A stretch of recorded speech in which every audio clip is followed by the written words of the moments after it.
ദൈവത്തിൻ്റെ അതിപരിശുദ്ധമായ നാമം വാഴ്ത്തപ്പെടുമാറാകട്ടെ. കർത്താവിൽ പ്രിയ സഹോദരി സഹോദരന്മാരെ എല്ലാവർക്കും വേഗം വരുന്ന കർത്താവായ യേശുക്രിസ്തുവിൻ്റെ നാമത്തിലുള്ള സ്നേഹവന്ദനം. ഞാനിന്ന് പത്തനംതിട്ട ജില്ലയിൽ ഇടയാറന്മുളയിലാണ്. ഇവിടെ ബഹുമാനപ്പെട്ട അച്ഛനെ കാണാനായിട്ട് വന്നതാണ്. അച്ഛൻ്റെ പേര് മാത്യൂസ് എബ്രഹാം പി. വളരെ ദീർഘവർഷങ്ങളായി കർത്താവിൻ്റെ വയൽ പ്രദേശത്ത് അധ്വാനിക്കുന്ന ഒരു അനുഗ്രഹിക്കപ്പെട്ട ദൈവദാസനാണ്.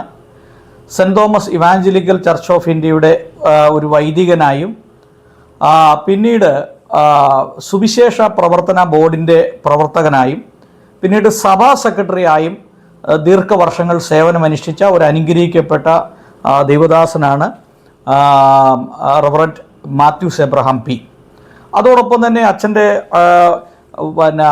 ബൈബിൾ പരിജ്ഞാനവും അതോടൊപ്പം ഇംഗ്ലീഷ് ഭാഷയിലുള്ള പ്രാവീണ്യവും അതൊക്കെയും ക്രൈസ്തവ സമൂഹത്തിനും പ്രത്യേകിച്ച് ഇവാഞ്ചലിക്കൽ സഭയ്ക്കൊക്കെ വലിയ മുതൽക്കൂട്ടായിട്ടുണ്ട്, വലിയ പ്രയോജനമായിട്ടുണ്ട്.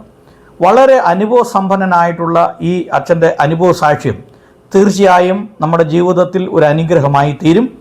ഗോസ്പൽ TV UP എന്ന ഈ ചാനലിലേക്ക് ഹാർദവമായിട്ട് സ്വാഗതം ചെയ്യുന്നു. അച്ഛൻ്റെ വിലപ്പെട്ട സമയം ഈ ചാനലിന് വേണ്ടി ചെലവഴിക്കുന്നുള്ള നന്ദി അറിയിക്കുന്നു. അച്ഛൻ്റെ അനുഭവ സാക്ഷ്യം എല്ലാവർക്കും ഒരു പ്രയോജനമായി തീരട്ടെ എന്ന് ആത്മാർത്ഥമായിട്ട് ആഗ്രഹിക്കുകയും പ്രാർത്ഥിക്കുകയും ചെയ്യുന്നു. അച്ഛാ, സ്വയമായിട്ടൊന്ന് പരിചയപ്പെടുത്താമോ? അച്ഛൻ്റെ പേര്, ഇപ്പോൾ എവിടെ താമസിക്കുന്നു, വീട്ടിൽ ആരൊക്കെയുണ്ട്, ഏത് സഭയായി ബന്ധപ്പെട്ട് നിൽക്കുന്നു എന്ന് പറയാമോ? ദൈവത്തിൻ്റെ അതിപരിശുദ്ധ നാമം വാഴ്ത്തപ്പെടുമാറാകട്ടെ. ഈ ചാനലിൽ ഇങ്ങനെ ഒരു ഇൻ്റർവ്യൂവിന് വേണ്ടി ഒരുമിച്ചായിരിക്കാൻ ദൈവം തന്ന അവസരത്തിനായിട്ട് ദൈവത്തിന് നന്ദിയോടെ സ്തോത്രം ചെയ്യുന്നു. ഇങ്ങനെ ഒരു ഇൻ്റർവ്യൂവിന് താല്പര്യമെടുത്ത ബ്രദർ സാജു തോമസിനോടുള്ള പ്രത്യേക നന്ദിയും രേഖപ്പെടുത്തുന്നു. ദൈവം അദ്ദേഹത്തിൻ്റെ പ്രവർത്തനങ്ങളെ അനുഗ്രഹിക്കട്ടെ എന്ന് പ്രാർത്ഥിക്കുന്നു. എൻ്റെ പേര് മാത്യൂസ് എബ്രഹാം. ഞാൻ പത്തനംതിട്ട ജില്ലയിൽ ആറന്മുള പഞ്ചായത്തിൽ ഇടയാറന്മുളയിൽ പുതുപ്പള്ളി വീട്ടിൽ താമസിക്കുന്നു. എൻ്റെ പിതാവ് മരിച്ചുപോയി. എൻ്റെ അമ്മയുണ്ട്.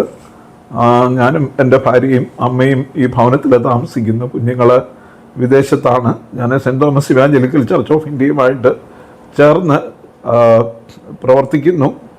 സഭയിലൊരു പട്ടക്കാരനായി കഴിഞ്ഞ 20 വർഷമായി പ്രവർത്തിക്കുന്നു. അച്ഛൻ ഏത് ക്രൈസ്തവ പശ്ചാത്തലത്തിൽ നിന്നാണ് ഈ ഇവാഞ്ചലിക്കൽ സഭയിലേക്ക് വന്നത്? അതോ ജനിച്ചു വളർത്തപ്പെട്ടത് ഇവാഞ്ചലിക്കൽ സഭയിലായിരുന്നു? എൻ്റെ പിതാവാണ് സെൻറ് തോമസ് ഇവാഞ്ചലിക്കൽ സഭയിലേക്ക് വന്നത്. എൻ്റെ ഗ്രാൻഡ് ഫാദറും ഈ സഭയിൽ തന്നെയാണ് അവസാന കാലങ്ങൾ ചെലവഴിച്ച് ഈ സഭയിലെ ആദ്യത്തെ പിതാക്കന്മാരിൽ ഒരാളായിരുന്നു.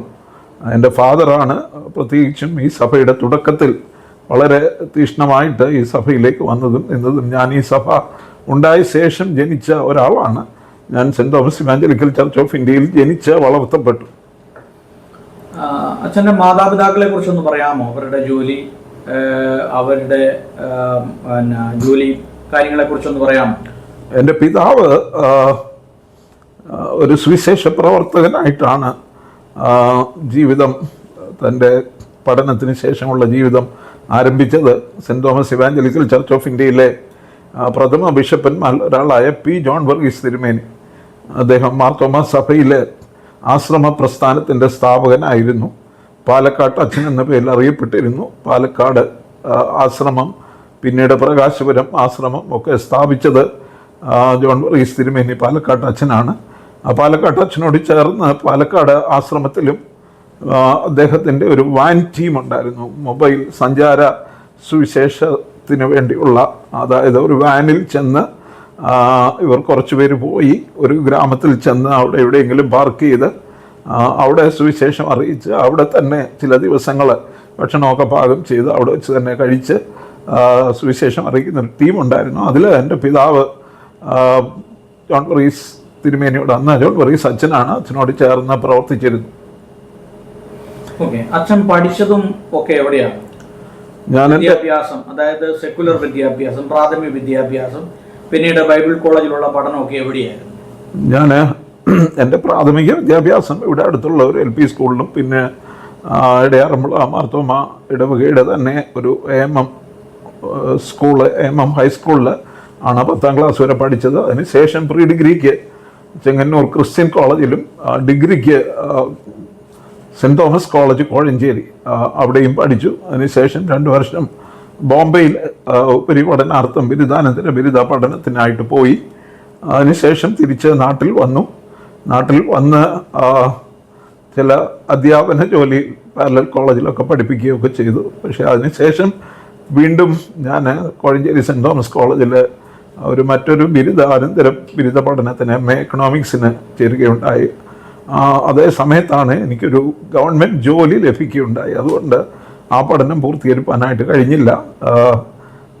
അതേ തുടർന്ന് ഞാൻ ഗവൺമെൻറ് ജോലിയിൽ പ്രവേശിക്കുകയാണ് ഉണ്ടായത്. ആ ജോലി വിട്ടിട്ടാണ് ഞാൻ സഭയുടെ പട്ടത്വ ശുശ്രൂഷയിലേക്ക് പ്രവേശിച്ചത്. അച്ഛൻ ഈ രക്ഷിക്കപ്പെടുവാനായിട്ടുള്ള, അതായത് യേശുവിനെ സ്വന്തരക്ഷിതാവും കർത്താവുമായി സ്വീകരിക്കാനുള്ള ഒരു പശ്ചാത്തലവും അതോട് ചേർന്ന് ഈ സർക്കാർ ജോലിയൊക്കെ വിട്ട് ഒരു സുവിശേഷകനായി തീരണം, അല്ലെങ്കിൽ ഒരു കർത്താവിൻ്റെ വേല ചെയ്യണം എന്നുള്ള ഒരു താല്പര്യവും ഒരു ദൈവവിളിയൊക്കെ ഉണ്ടാകാനായിട്ടുള്ള ഒരു കാരണം എന്താ? ഞാൻ പറഞ്ഞല്ലോ, എൻ്റെ പിതാവ് പാലക്കാട് ആശ്രമത്തിൽ പ്രവർത്തിച്ചിരുന്നു. എന്നാൽ പിതാവ് ഭവനത്തിലെ ഏറ്റവും ഇളയ മകനായിരുന്നത് കൊണ്ട് എൻ്റെ വല്യമ്മച്ചി, അപ്പച്ചൻ്റെ അമ്മ, പിതാവ് ഭവനത്തിലേക്ക് വരണമെന്നും അപ്പച്ചൻ അന്ന് വിവാഹം കഴിച്ചിരുന്നില്ല. വിവാഹ ജീവിതം വേണ്ട എന്ന് വെച്ച് സുവിശേഷ വേലയ്ക്കായിട്ട് ഇറങ്ങിയതാണ്. വീട്ടിലേക്ക് വരണമെന്നും വിവാഹം കഴിക്കണമെന്നും എൻ്റെ വല്യമ്മച്ചി വളരെ പ്രയാസത്തോടുകൂടെ കണ്ണുനീരോടുകൂടെ ഒക്കെ ആവശ്യപ്പെട്ടു. അങ്ങനെ അപ്പച്ചൻ നാട്ടിലേക്ക് വന്ന് അപ്പച്ചന് വിവാഹിതനായി. അതുകൊണ്ട് തന്നെ അപ്പച്ചൻ അല്പം താമസിച്ചാണ് കുടുംബജീവിതത്തിലേക്ക് പ്രവേശിച്ചത്. അമ്മ കുഞ്ഞമ്മ അഥവാ മറിയാമ്മ എബ്രഹാം, അവരുടെ കുടുംബജീവിതത്തിൽ മൂത്ത മകള് ഉണ്ടായി. മൂത്ത മകള് പിന്നീട് ഒരു കുഞ്ഞുണ്ടായി. അതായത് എൻ്റെ മൂത്ത ഒരു കുഞ്ഞുണ്ടായി. ആ കുഞ്ഞ് ജനിക്കുമ്പോൾ തന്നെ അത് മരണപ്പെട്ടാണ് ജനിച്ചത്. കാരണം എൻ്റെ അമ്മയുടെ ബ്ലഡ് ഗ്രൂപ്പ് RH നെഗറ്റീവ് ആയിരുന്നതുകൊണ്ട് വിരുദ്ധ ഗ്രൂപ്പുകളായതുകൊണ്ടായിരിക്കാം അന്ന് ആ കുഞ്ഞ് 1961 ജനിച്ച കുഞ്ഞാണ്. ആ കുഞ്ഞ് മരിച്ചുപോയി. അതേ തുടർന്നാണ് ഞാൻ ജനിച്ചത്. ഞാൻ ജനിക്കുമ്പം എൻ്റെ മൂത്തതും പെൺകുഞ്ഞുങ്ങളായിരുന്നു. മരിച്ചുപോയ കുട്ടിയും പെൺകുഞ്ഞായിരുന്നു. ഞാൻ ജനിക്കുമ്പോൾ എൻ്റെ ബ്ലഡ് ഗ്രൂപ്പ് അമ്മയുടെ ബ്ലഡ് ഗ്രൂപ്പ് തന്നെ ആയിരുന്നത് കൊണ്ട് ഞാൻ സർവൈവ് ചെയ്തു. RH നെഗറ്റീവ് തന്നെ ആയിരുന്നുകൊണ്ട് ഞാൻ സർവൈവ് ചെയ്തു. അത് എൻ്റെ ഇളയൊരു കുട്ടിയും ഉണ്ടായി. പക്ഷേ ആ കുട്ടിയും മരിച്ചുപോയി. അപ്പോൾ ഇതിൻ്റെ ഇടയ്ക്കുണ്ടായ ഏക ആൺമകൻ ഞാനായിരുന്നു. അപ്പച്ചന് സുവിശേഷ വേല വിട്ട് തിരിച്ച് നാട്ടിലേക്ക് വരേണ്ടി വന്നതുകൊണ്ട് അപ്പച്ചന് ഇവിടെ അപ്പച്ചന് ആദ്യം മനോരമ പത്രത്തിൻ്റെ ഏജൻസി ആരംഭിച്ചു. അതേ തുടർന്ന് അപ്പച്ചന് ഒരു സോമില്ലും ടിമ്പർ ബിസിനസ്സും തടിക്കച്ചവടവും ഒരു സോമില്ലും ഒക്കെ ആരംഭിച്ചു. അപ്പച്ചന് എപ്പോഴും വളരെ പ്രയാസത്തോടുകൂടെ പറയുമായിരുന്നു, ഞാൻ കലപ്പയ്ക്ക് കൈവച്ചിട്ട് പിന്മാറിയവനാണ്, എനിക്ക് സുവിശേഷ വേല പൂർത്തീകരിക്കാനായിട്ട് കഴിഞ്ഞില്ല എന്നൊരു പ്രയാസം എപ്പോഴും അപ്പച്ചൻ്റെ ജീവിതത്തിൽ എപ്പോഴും അത് പ്രത്യേകിച്ചും അപ്പച്ചൻ്റെ അടുത്ത സഹപ്രവർത്തകർ എന്ന് പറഞ്ഞാൽ വളരെ അടുത്ത സുഹൃത്തുക്കളോട് പങ്കുവച്ചിരുന്നു. അതൊക്കെ ഞാൻ എപ്പോഴും കേട്ടിരുന്നു. മാത്രമല്ല അപ്പച്ചനെ തന്നാൽ ആവോളം ഇടയാറുമുള്ള ഇവാഞ്ചലിക്കൽ ഇടവകയുമായിട്ടുള്ള ബന്ധത്തിൽ ആവോളം സുവിശേഷ പ്രവർത്തനങ്ങളിലൊക്കെ ഏർപ്പെട്ടു. ആര് സുവിശേഷകർ വന്നാലും ഞങ്ങളുടെ ഭവനത്തിലായിരുന്നു താമസിച്ചിരുന്നത്.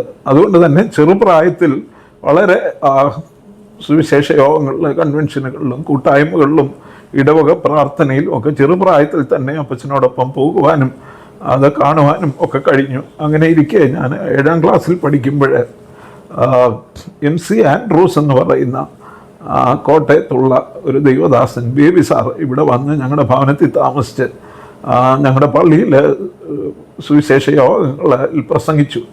അദ്ദേഹം ഞങ്ങളുടെ ഭവനത്തിൽ താമസിച്ചപ്പോൾ ഒരു ദിവസം എന്നോട് പറഞ്ഞു, എടാ ഇന്ന് നീ സാക്ഷ്യം പറയണം എന്ന് പറഞ്ഞു. ഭക്ഷണത്തിനിരിക്കുമ്പം ഞാൻ അതിനുശേഷം പള്ളിയിലേക്ക് പോയി. പക്ഷേ എനിക്ക് സാക്ഷ്യം പറയാൻ അന്ന് വലിയ ധൈര്യമൊന്നും ഉണ്ടായില്ല. എന്താ പറയേണ്ടതെന്ന് തന്നെ അറിഞ്ഞില്ല. ബേബി സാർ എന്തോ ഒരു വാചകം പറഞ്ഞു. അത് പറയാനായിട്ട് ഞാനിങ്ങനെ ഒന്ന് എണ്ണിക്കാൻ ശ്രമിച്ചു. എഴുന്നേറ്റിട്ട് ഞാൻ പെട്ടെന്ന് തന്നെ അങ്ങിരുന്നതായിട്ട് ഞാൻ ഓർക്കുന്നു. തിരിച്ച് വന്ന് ഭവനത്തിൽ വന്ന് വൈകുന്നേരത്തെ ഭക്ഷണത്തിനിരിക്കുമ്പോൾ ബേബി സാർ പറഞ്ഞു, നീ ഇന്ന് സാക്ഷ്യം പറഞ്ഞില്ലല്ലോ, ഞാൻ നിന്നോട് പറയണം സാക്ഷ്യം പറയണമെന്ന് പറഞ്ഞതല്ലേ എന്ന് പറഞ്ഞു. ഞാൻ ഒന്നും പറഞ്ഞില്ല, എനിക്ക് വിഷമമായിരുന്നു. എന്നാൽ പിറ്റേ ദിവസത്തെ യോഗത്തിൽ ബേബി സാറ് പറഞ്ഞ വാചകം ഞാൻ ഏറ്റു പറഞ്ഞതായിട്ട് ഓർക്കുന്നു. അത് 7ാം ക്ലാസ്സിലാണെന്നാണ് എൻ്റെ ഓർമ്മ. എന്നാൽ അതേ തുടർന്ന് അത് തന്നെ എല്ലാ യോഗങ്ങളിലും കൂട്ടായ്മകളിലും പോവുകയും ദൈവവചനം കേൾക്കുകയും ഇവിടെ അടുത്തുള്ള കൊച്ചുഞ്ഞുപദേശിയുടെ കൂടെ പ്രവർത്തിച്ചിരുന്ന ഒരു പൊടിസാറുണ്ടായിരുന്നു, CO ഫിലിപ്പ് എന്ന് പറഞ്ഞ അദ്ദേഹം നടത്തിയ ഇപ്പോൾ തന്നെ അന്ന് നടത്തുന്ന ഒരു കൺവെൻഷൻ ഉണ്ടായിരുന്നു. അതിലൊക്കെ പോയി അവിടെയൊക്കെ പ്രസംഗിക്കുന്ന ദൈവദാസന്മാരുടെ പ്രസംഗങ്ങൾ കേൾക്കുകയും ഒക്കെ ചെയ്തിരുന്നു. എന്നാൽ പ്രീ ഡിഗ്രിക്ക് പഠിക്കുമ്പോൾ, പ്രീ ഡിഗ്രി 1ാം വർഷം തന്നെ 1977 ഡിസംബറിൽ union of evangelical students in India, EU എന്ന് പറയുന്ന സംഘടനയുടെ ആലപ്പുഴ ലിയോ 13 സ്കൂളിൽ വെച്ച് നടന്ന ഒരു ക്യാമ്പിൽ അവിടെ വെച്ചാണ് യഥാർത്ഥത്തിൽ എനിക്കൊരു രക്ഷയുടെ അനുഭവത്തിലേക്ക് ഞാൻ കടന്നു വരുന്നത്. പ്രത്യേകമായി എന്തോ സംഭവിച്ചു എന്നൊരു തോന്നൽ എൻ്റെ ജീവിതത്തിൽ ഉണ്ടായി. ഞാൻ ആലപ്പുഴ ലിയോ 13 സ്കൂളിൽ അത് 3 ദിവസത്തെ അലക്സാണ്ടർ കുര്യൻ, അതുപോലെ ENS കെമ്പ് എന്ന് പറയുന്ന UPSലൊക്കെ പഠിപ്പിച്ച ഒരു മിഷണറി സായിപ്പ്, അങ്ങനെ കുറച്ച് പേര് പ്രസംഗിച്ചതൊക്കെ ഞാൻ ഓർക്കുന്നുണ്ട്. അന്നും 15 വയസ്സ് 16 വയസ്സേ ഉള്ളൂ ആ സമയത്ത്. എന്നാൽ ഒരു ആത്മീയ അനുഭവം ആ സമയത്ത് എൻ്റെ ജീവിതത്തിലുണ്ടായി. ഞങ്ങൾ എല്ലാവരും കൂടെ തിരിച്ച് വീട്ടിലേക്ക് പോകുമ്പോൾ ആലപ്പുഴ എന്ന ലിയോ 13 സ്കൂളിൽ നിന്ന് ആലപ്പുഴ KSRTC ബസ് സ്റ്റാൻഡിലേക്ക് ഞങ്ങൾ കുറേ പേര് ഒരുമിച്ച് നടന്നത് ഞങ്ങൾ ഓർക്കുന്നു. ഞങ്ങളുടെ കയ്യിലുള്ള സൂട്ട് കേസിലുമൊക്കെ താളം അടിച്ച് ഞങ്ങൾ പാടി, I am happy today, I am happy today in Jesus Christ, I am happy today, he has taken all my since away and that's why I am happy today. ഞാനിന്ന് സന്തോഷവാനാണ്, കാരണം കർത്താവ് എൻ്റെ ജീവിതത്തിലെ പാപങ്ങൾ മോചിച്ചു, ഞാൻ സന്തോഷവാനാണെന്ന് ഞങ്ങൾ കുറേ പേര് ഒരുമിച്ച് ബസ് സ്റ്റാൻഡ് വരെ പാടി. I M clapping today, I M walking today അന്ന് വീണ്ടും വീണ്ടും ആവർത്തിച്ച് പാടി. ആ പാട്ട് ബസ് സ്റ്റാൻഡ് കൊണ്ട് അവസാനിച്ചില്ല. അത് നാട്ടിലേക്ക് പോരുന്ന അന്ന് മാവേലിക്കര വഴിയാണ്, ചങ്ങനാശ്ശേരി വഴിയുള്ള റോഡുകളൊന്നും അന്ന് പാലങ്ങളൊന്നും തീർന്നിട്ടില്ല. അതുകൊണ്ട് മാവേലിക്കര വഴി വരുമ്പോൾ ഞങ്ങൾ ഏതാണ്ട് മാവേലിക്കര വരെ ബസ്സിലിരുന്ന് പാടി കുറച്ച് ചെറുപ്പക്കാർ എന്ന് ഞാൻ ഓർക്കുന്നു. അത് കഴിഞ്ഞ് ഇവിടെ വന്ന് ഒരു ബൈബിൾ സ്റ്റഡിയൊക്കെ മുളക്കഴ ഒരു ഭവനത്തിൽ വെച്ച് ആരംഭിച്ചു.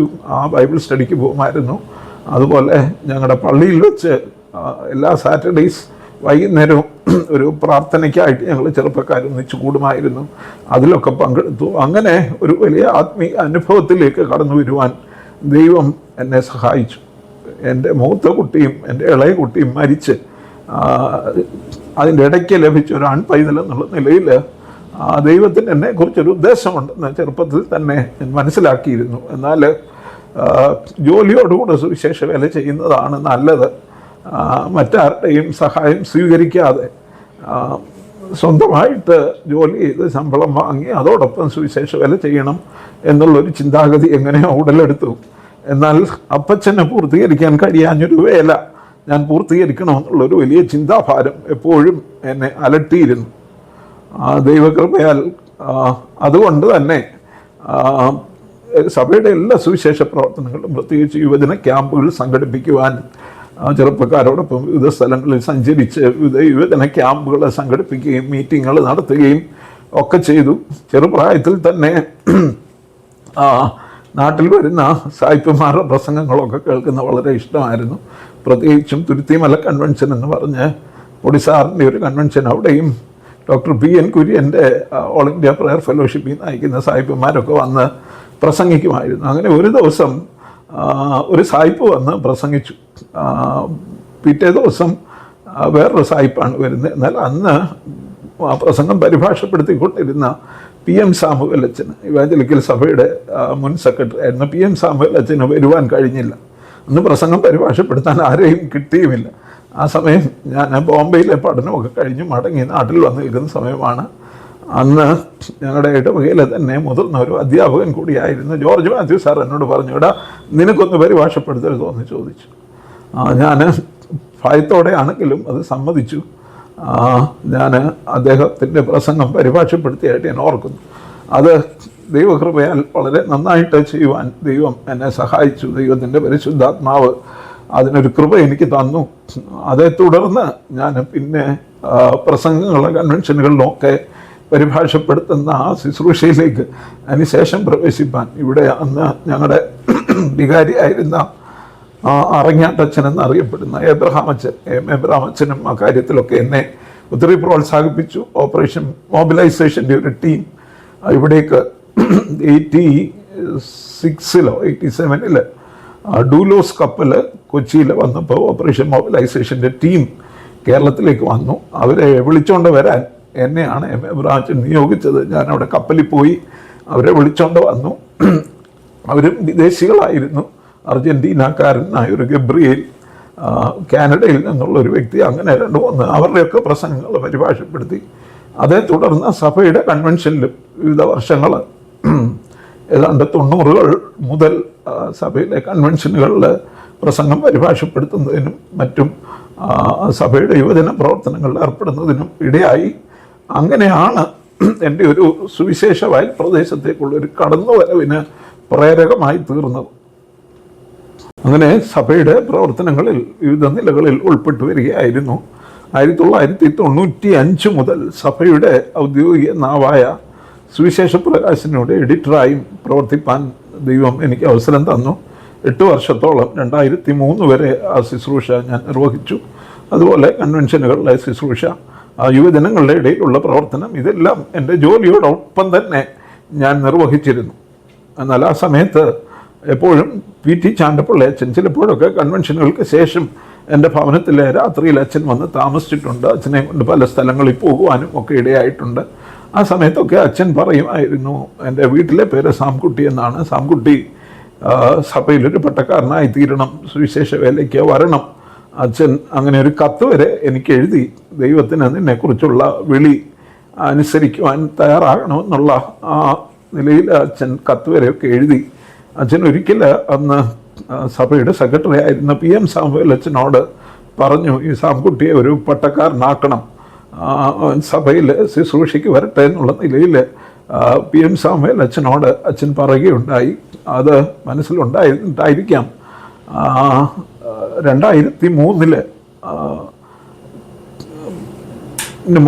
ഒരു പട്ടക്കാരെ തിരഞ്ഞെടുക്കുന്ന ഒരു ഇൻ്റർവ്യൂവിന് വേണ്ടി PM സാമുവേൽ അച്ഛൻ അന്ന് സഭാ സെക്രട്ടറിയാണ്. തോമസ് എബ്രഹാം തിരുമേനി അന്ന് സഭയുടെ ട്രഷററാണ്. PM സാമുവേൽ അച്ഛനും CK ജേക്കബ് അച്ഛനും ഒരുമിച്ച് സെക്രട്ടറിമാരായിട്ട് പ്രവർത്തിക്കുന്ന കാലം സാമുവേൽ അച്ഛന് ആരോടും ചോദിക്കാതെ എന്നോടും പറയാതെ തന്നെ എനിക്ക് ഒരു ഇൻ്റർവ്യൂവിന് ഹാജരാകണമെന്ന് പറഞ്ഞൊരു കത്തയച്ചപ്പോൾ ആ കത്ത് വീട്ടിൽ ലഭിച്ചു. അതൊരു ദൈവവിളിയാണെന്ന് ചിന്തിച്ച് ഞാൻ ആ കത്തിന് റെസ്പോണ്ട് ചെയ്യുവാനായിട്ട് തീരുമാനിച്ചു. എന്നാൽ എൻ്റെ ഭാര്യയുമായിട്ട് സംസാരിക്കുമ്പോൾ ഭാര്യ ഒരു പട്ടക്കാരൻ ആയിത്തീരുന്നതിന് വലിയ താല്പര്യം പറഞ്ഞില്ല. സുവിശേഷ വേലയ്ക്കാണെങ്കിൽ ജോലി രാജിവെച്ചിട്ട് പോയാലും ഞാൻ കൂടെ വരാം, എന്നാൽ ഒരു പട്ടക്കാരനായി തീരുന്നതിന് എൻ്റെ ഭാര്യ വലിയ താല്പര്യം പ്രകടിപ്പിച്ചില്ല. അവസാനം ഞാൻ പറഞ്ഞു, ഇപ്പോഴത്തെ സാഹചര്യത്തിൽ പ്രായമായ മാതാപിതാക്കൾ വീട്ടിലുണ്ട്, അവരെ വിട്ടേച്ച് എവിടെയെങ്കിലും ഒരു മിഷൻ ഫീൽഡിലേക്ക് പോകുവാനായിട്ട് കഴിയില്ല. പിന്നെ സഭയോട് ചേർന്ന് ഒരു പട്ടക്കാരനായി പ്രവർത്തിക്കുന്നതായിരിക്കും സുവിശേഷ വേലയിൽ പ്രവർത്തിക്കുവാൻ കുറച്ചുകൂടെ ഇന്നത്തെ സാഹചര്യത്തിൽ കഴിയുന്നതെന്ന് ഞാൻ ഭാര്യയോട് പറഞ്ഞു. ഭാര്യ അത് സമ്മതിച്ചു. എങ്കിലും ഭാര്യ എന്നോട് പറഞ്ഞു, ഇപ്പോഴൊരു തിയോളജിക്കൽ പഠനമൊന്നുമില്ലല്ലോ, ഒരച്ഛനാകണമെങ്കിൽ ഒരു തിയോളജിക്കൽ പഠനം നടത്തിയ ശേഷം അച്ഛനാകുന്നതിനായിരിക്കും എനിക്ക് സന്തോഷം എന്ന് പറഞ്ഞു. എൻ്റെ സഹോദരിയുടെ ഭർത്താവാണ് ഇപ്പോഴും സഭയുടെ പ്രിസൈഡിംഗ് ബിഷപ്പായ തോമസ് എബ്രഹാം തിരുമേനി അന്ന് അച്ഛനാണ്, സഭയുടെ ട്രഷററുമാണ്. തിരുമേനി പോലും അറിയാതെയാണ് തോമസ് എബ്രഹാം അച്ഛൻ സഭയുടെ ട്രഷററാണെങ്കിലും അച്ഛനോട് പ്രത്യേകിച്ചൊന്നും പറയാതെ ആണ് PM സാമുവേൽ അച്ഛൻ എനിക്ക് കത്തയച്ചത്. അപ്പോൾ തോമസ് എബ്രഹാം അച്ഛൻ PM സാമുവേൽ അച്ഛനോട് ചോദിച്ചപ്പം പറഞ്ഞു, ഞാനത് സാംകുട്ടിയോട് സംസാരിച്ചിട്ടുണ്ട് എന്ന് പറഞ്ഞു.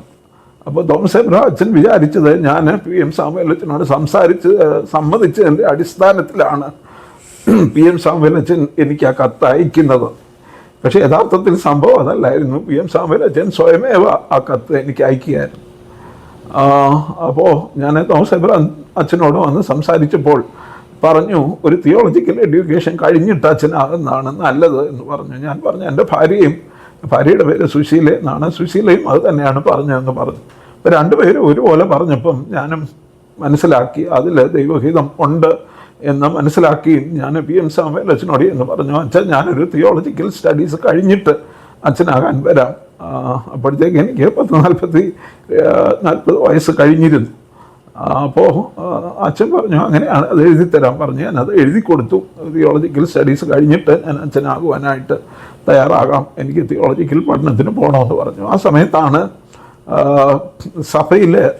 സഭയുമായിട്ട് അന്ന് ബന്ധമുണ്ടായിരുന്നു. സിംഗപ്പൂരിലെ സയൻ ബിഷാൻ ബൈബിൾ പ്രസ്ബിറ്റീരിയൻ ചർച്ചിൻ്റെ സീനിയർ പാസ്റ്ററായിരുന്ന ഡോക്ടർ കോക്സിയ, അദ്ദേഹം സഭയിലുണ്ടായിരുന്ന ചില ഭിന്നതകൾ പരിഹരിക്കാനായിട്ടൊക്കെ തുടർച്ചയായിട്ട് സഭയിൽ വരുമായിരുന്നു. അദ്ദേഹത്തിൻ്റെ പ്രസംഗങ്ങളും ഞാൻ തന്നെയാണ് പരിഭാഷപ്പെടുത്തിയിരുന്നത് പലപ്പോഴും. അപ്പോൾ അദ്ദേഹം എന്നോട് ചോദിച്ചിട്ടുണ്ട്, നിനക്ക് പഠിക്കാൻ താല്പര്യമുണ്ടോ, തിയോളജി പഠിക്കാൻ താല്പര്യമുണ്ടോ എന്ന് ചോദിച്ചിട്ടുണ്ട്. അപ്പോൾ ഞാൻ പറഞ്ഞു എൻ്റെ വീട്ടിലെ സാഹചര്യം അനുവദിക്കുന്നില്ല. എൻ്റെ ഫാദറിന് 80 വയസ്സോളം ആകുന്നു, മദറിനും പ്രായമാണ്, സാഹചര്യം അനുവദിക്കുന്നില്ല.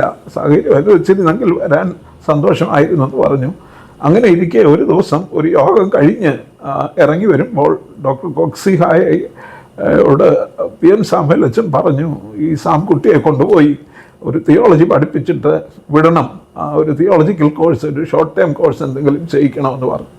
അപ്പോൾ ഡോക്ടർ കോക്സിഹ പറഞ്ഞു, സിംഗപ്പൂരിലേക്ക് വരികയാണെങ്കിൽ ഒരു ഷോർട്ട് ടൈം കോഴ്സിന് വരേണ്ട ആവശ്യമില്ല. ഷോർട്ട് ടൈം കോഴ്സ് ഒരു ചെറിയ കോഴ്സാണ്, അത് ഒരു ഡിപ്ലോമ കോഴ്സാണ്, അതിന് വരണ്ട. അങ്ങനെയാണെങ്കിൽ ഒരു മാസ്റ്റർ ഇൻ ക്രിസ്ത്യൻ സ്റ്റഡീസ് എന്ന് പറയുന്ന ഒരു കോഴ്സുണ്ട്, അത് 3 വർഷത്തെ കോഴ്സാണ്.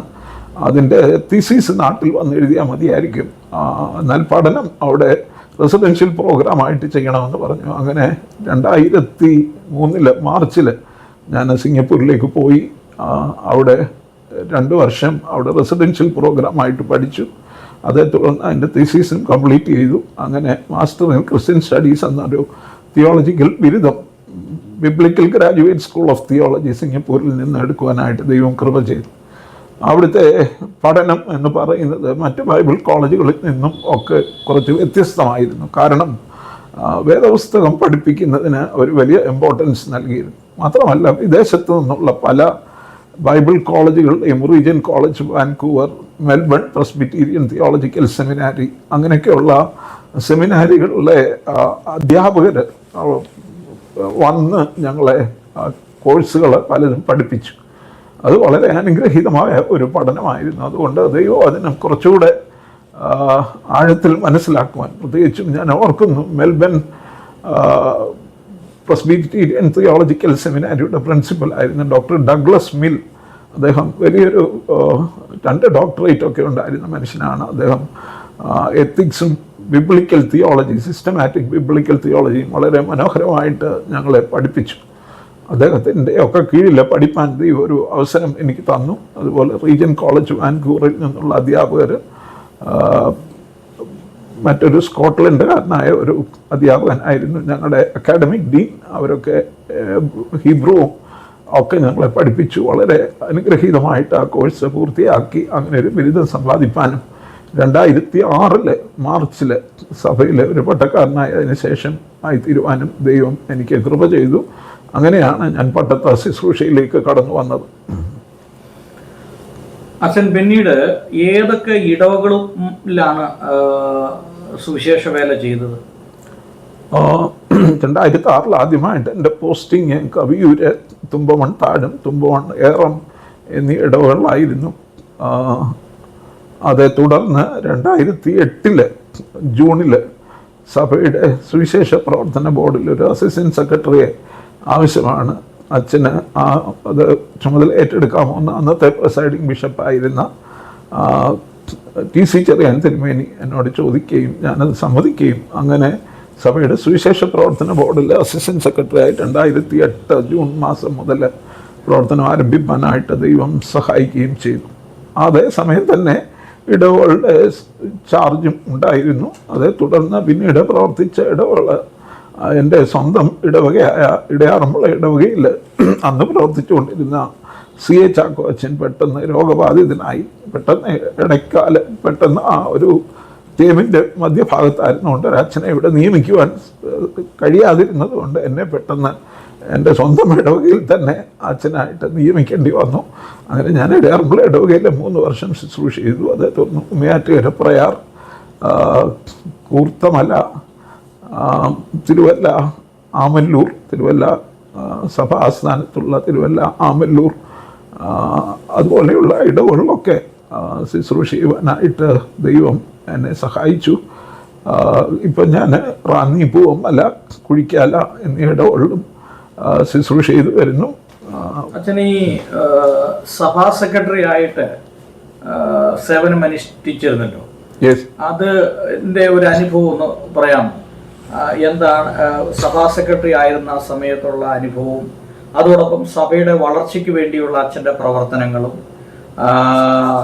അതുപോലെ സുവിശേഷകരുടെ പ്രശ്നങ്ങൾ, വൈദികരുടെ മായിട്ടുള്ള കാര്യങ്ങൾ, ഇതെല്ലാമായിട്ട് ബന്ധപ്പെട്ട് സഭയുടെ ഒരു വളർച്ചയ്ക്ക് വേണ്ടി അച്ഛൻ സെക്രട്ടറി ആയിരുന്ന കാലത്തുള്ള ആ പ്രവർത്തനങ്ങളെക്കുറിച്ചും അന്ന് അച്ഛനെ സ്വാധീനിച്ചിട്ടുള്ള വ്യക്തികളെക്കുറിച്ചും അന്ന് ലഭിച്ച മാർഗനിർദ്ദേശങ്ങളെക്കുറിച്ചും സഭയെക്കുറിച്ചുള്ള ഒരു കാഴ്ചപ്പാടും സുവിശേഷ വേലയെക്കുറിച്ചുള്ള ഒരു ദർശനവും ഇതിനെക്കുറിച്ചൊക്കെ ഒന്ന് പറയാമോ?